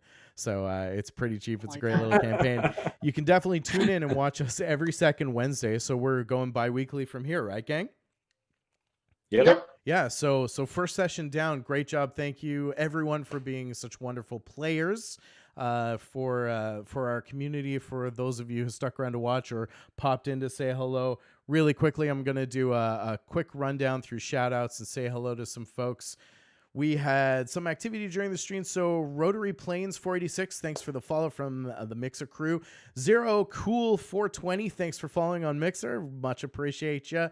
Just Drawn and of course Seattle Joe kicking off the stream with a couple of new follows. Thanks for joining us. Welcome to the Checkmates. You're part of an amazing community of gamers, RPGers, Dungeon Masters players, and just brilliant minds and wonderful people. As you can see, look around. There you go. People just like this. Before we sign off for the night, I want to obviously quickly shout and throw to our amazing players tonight. So let's go in reverse order this time and start with Pleasant Doom. Tell us a little bit where people can find you and what are you up to these days? Anything you want to plug? Well, I am at Pleasant Doom on Twitter. You can find me also in a couple different places. If I'm on it, I'm Pleasant Doom there. Not on a whole lot of places, but I am there. I'm also part of a small podcast called Dungeons, Dinings, and Dorks, where we just talk geekery and food and other things like that. Yeah. Sounds like a dream come true. Some of my favorite things in one place. And thank you for being Yeah. an amazing, amazing player, amazing community member. This will be a persistent campaign, so we're going to see the same crew back in a couple of weeks if I haven't scared them away, if they don't quit on me yet. Maybe no more wargs for a little while. We'll give you guys a bit of a rest. We'll see what the dice have to say. I am just an agent of the dice, of course. Chickenly Nerd, a.k.a. Nikki. Lots of stuff going on. Why don't you tell us a bit about yourself and what you would like to share with the community today? Am Nerdy Chicken at I have nerdychicken.ca. It's an awesome little shop with lots of different artists who sell their stuff through me, and at Chickenly Nerd on Twitter. So we're getting some new stuff in there now in the shop, so you should definitely go take a look. There you go. Lots of great That curiosities. beholder was awesome. Yes. The one you beholder, put- I know. That's sick. Raven Elf. That's Jasmine. Oh my gosh. Of course. Yeah. I've actually been sleeping with it at night. Nice. Yeah. It will definitely keep the wargs away. So if only Cloud had Yeah. one to glow in the dark and stave them off. Yeah, Jasmine, Medieval Minis, you may know her around the Twitterverse. Great community member as well. Tremendous creative and a great artisan too. Dads and Dragons, what's good? Tell us a little bit about what you've got going on and what you'd like to share. Yeah, we're wrapping up the first season, which is we've been playing in Ravnica. My teens are all huge Magic the Gathering fans, and so that was the setting we finally settled on. We've gone through about 23, 24 episodes now, and we're getting to the end of this season, getting ready to jump into Theros next when that comes out in June. So we're excited for it. Very cool. Yeah, I'm excited to see what's coming from those MTG, the Magic the Gathering campaign settings. A lot of really high hopes, high bars. And I guess people are really missing Magic, especially right now, right? We've got Magic it's MTG tough. Arena that you can play online, but It's not the same. Our FLGS folk will definitely be counting the days when we all return to the fold, I'm sure. We have Just Drawn Radio. Tell us a little bit about what's good in your world. What do you want to share? Of course, I am Just Drawn Radio. I do a radio show on a local station here called on CJTR called Just Drawn That Way. You can actually find the old episodes at cjtr.ca. I talk comic books, art, why anyone needs a hero, and sometimes how comics can help people get through those rough times. Also, if you head to the podcast, the previous episode section, you'll find a once a month show from my girlfriend called Women in Comics. She talks about lady creators and cool stuff like that as well, and honestly puts my solo show to shame. That's awesome. Sounds like a good pairing. So some really great things to look forward to. Some awesome creations from some awesome people. And of course, we know that we have the best community in the world, let alone the Dungeons and Dragons world. Of course, I'm Brad, aka Shambazzle Games, at Shambazzle Games on Twitter. You can find me everywhere on the internet at Shambazzle Games. But most importantly, you need to find me and these folks right here 2 Wednesdays from now, every second Wednesday, bi-weekly, for another DMsGuild Future Showcase. And until then, happy gaming, be good to one another, and we'll see you for another stream right here on Shambazzle Games. Stick around if you want to watch me probably fail at Call of Duty. In about 5 minutes, we'll do a quick outro screen, but otherwise I'll be back, and you can watch me get punished by probably tweens on the internet. That's always entertaining. So I surely suck at it. And we hope to see you real soon. We out. Good night. Have a good night, y'all.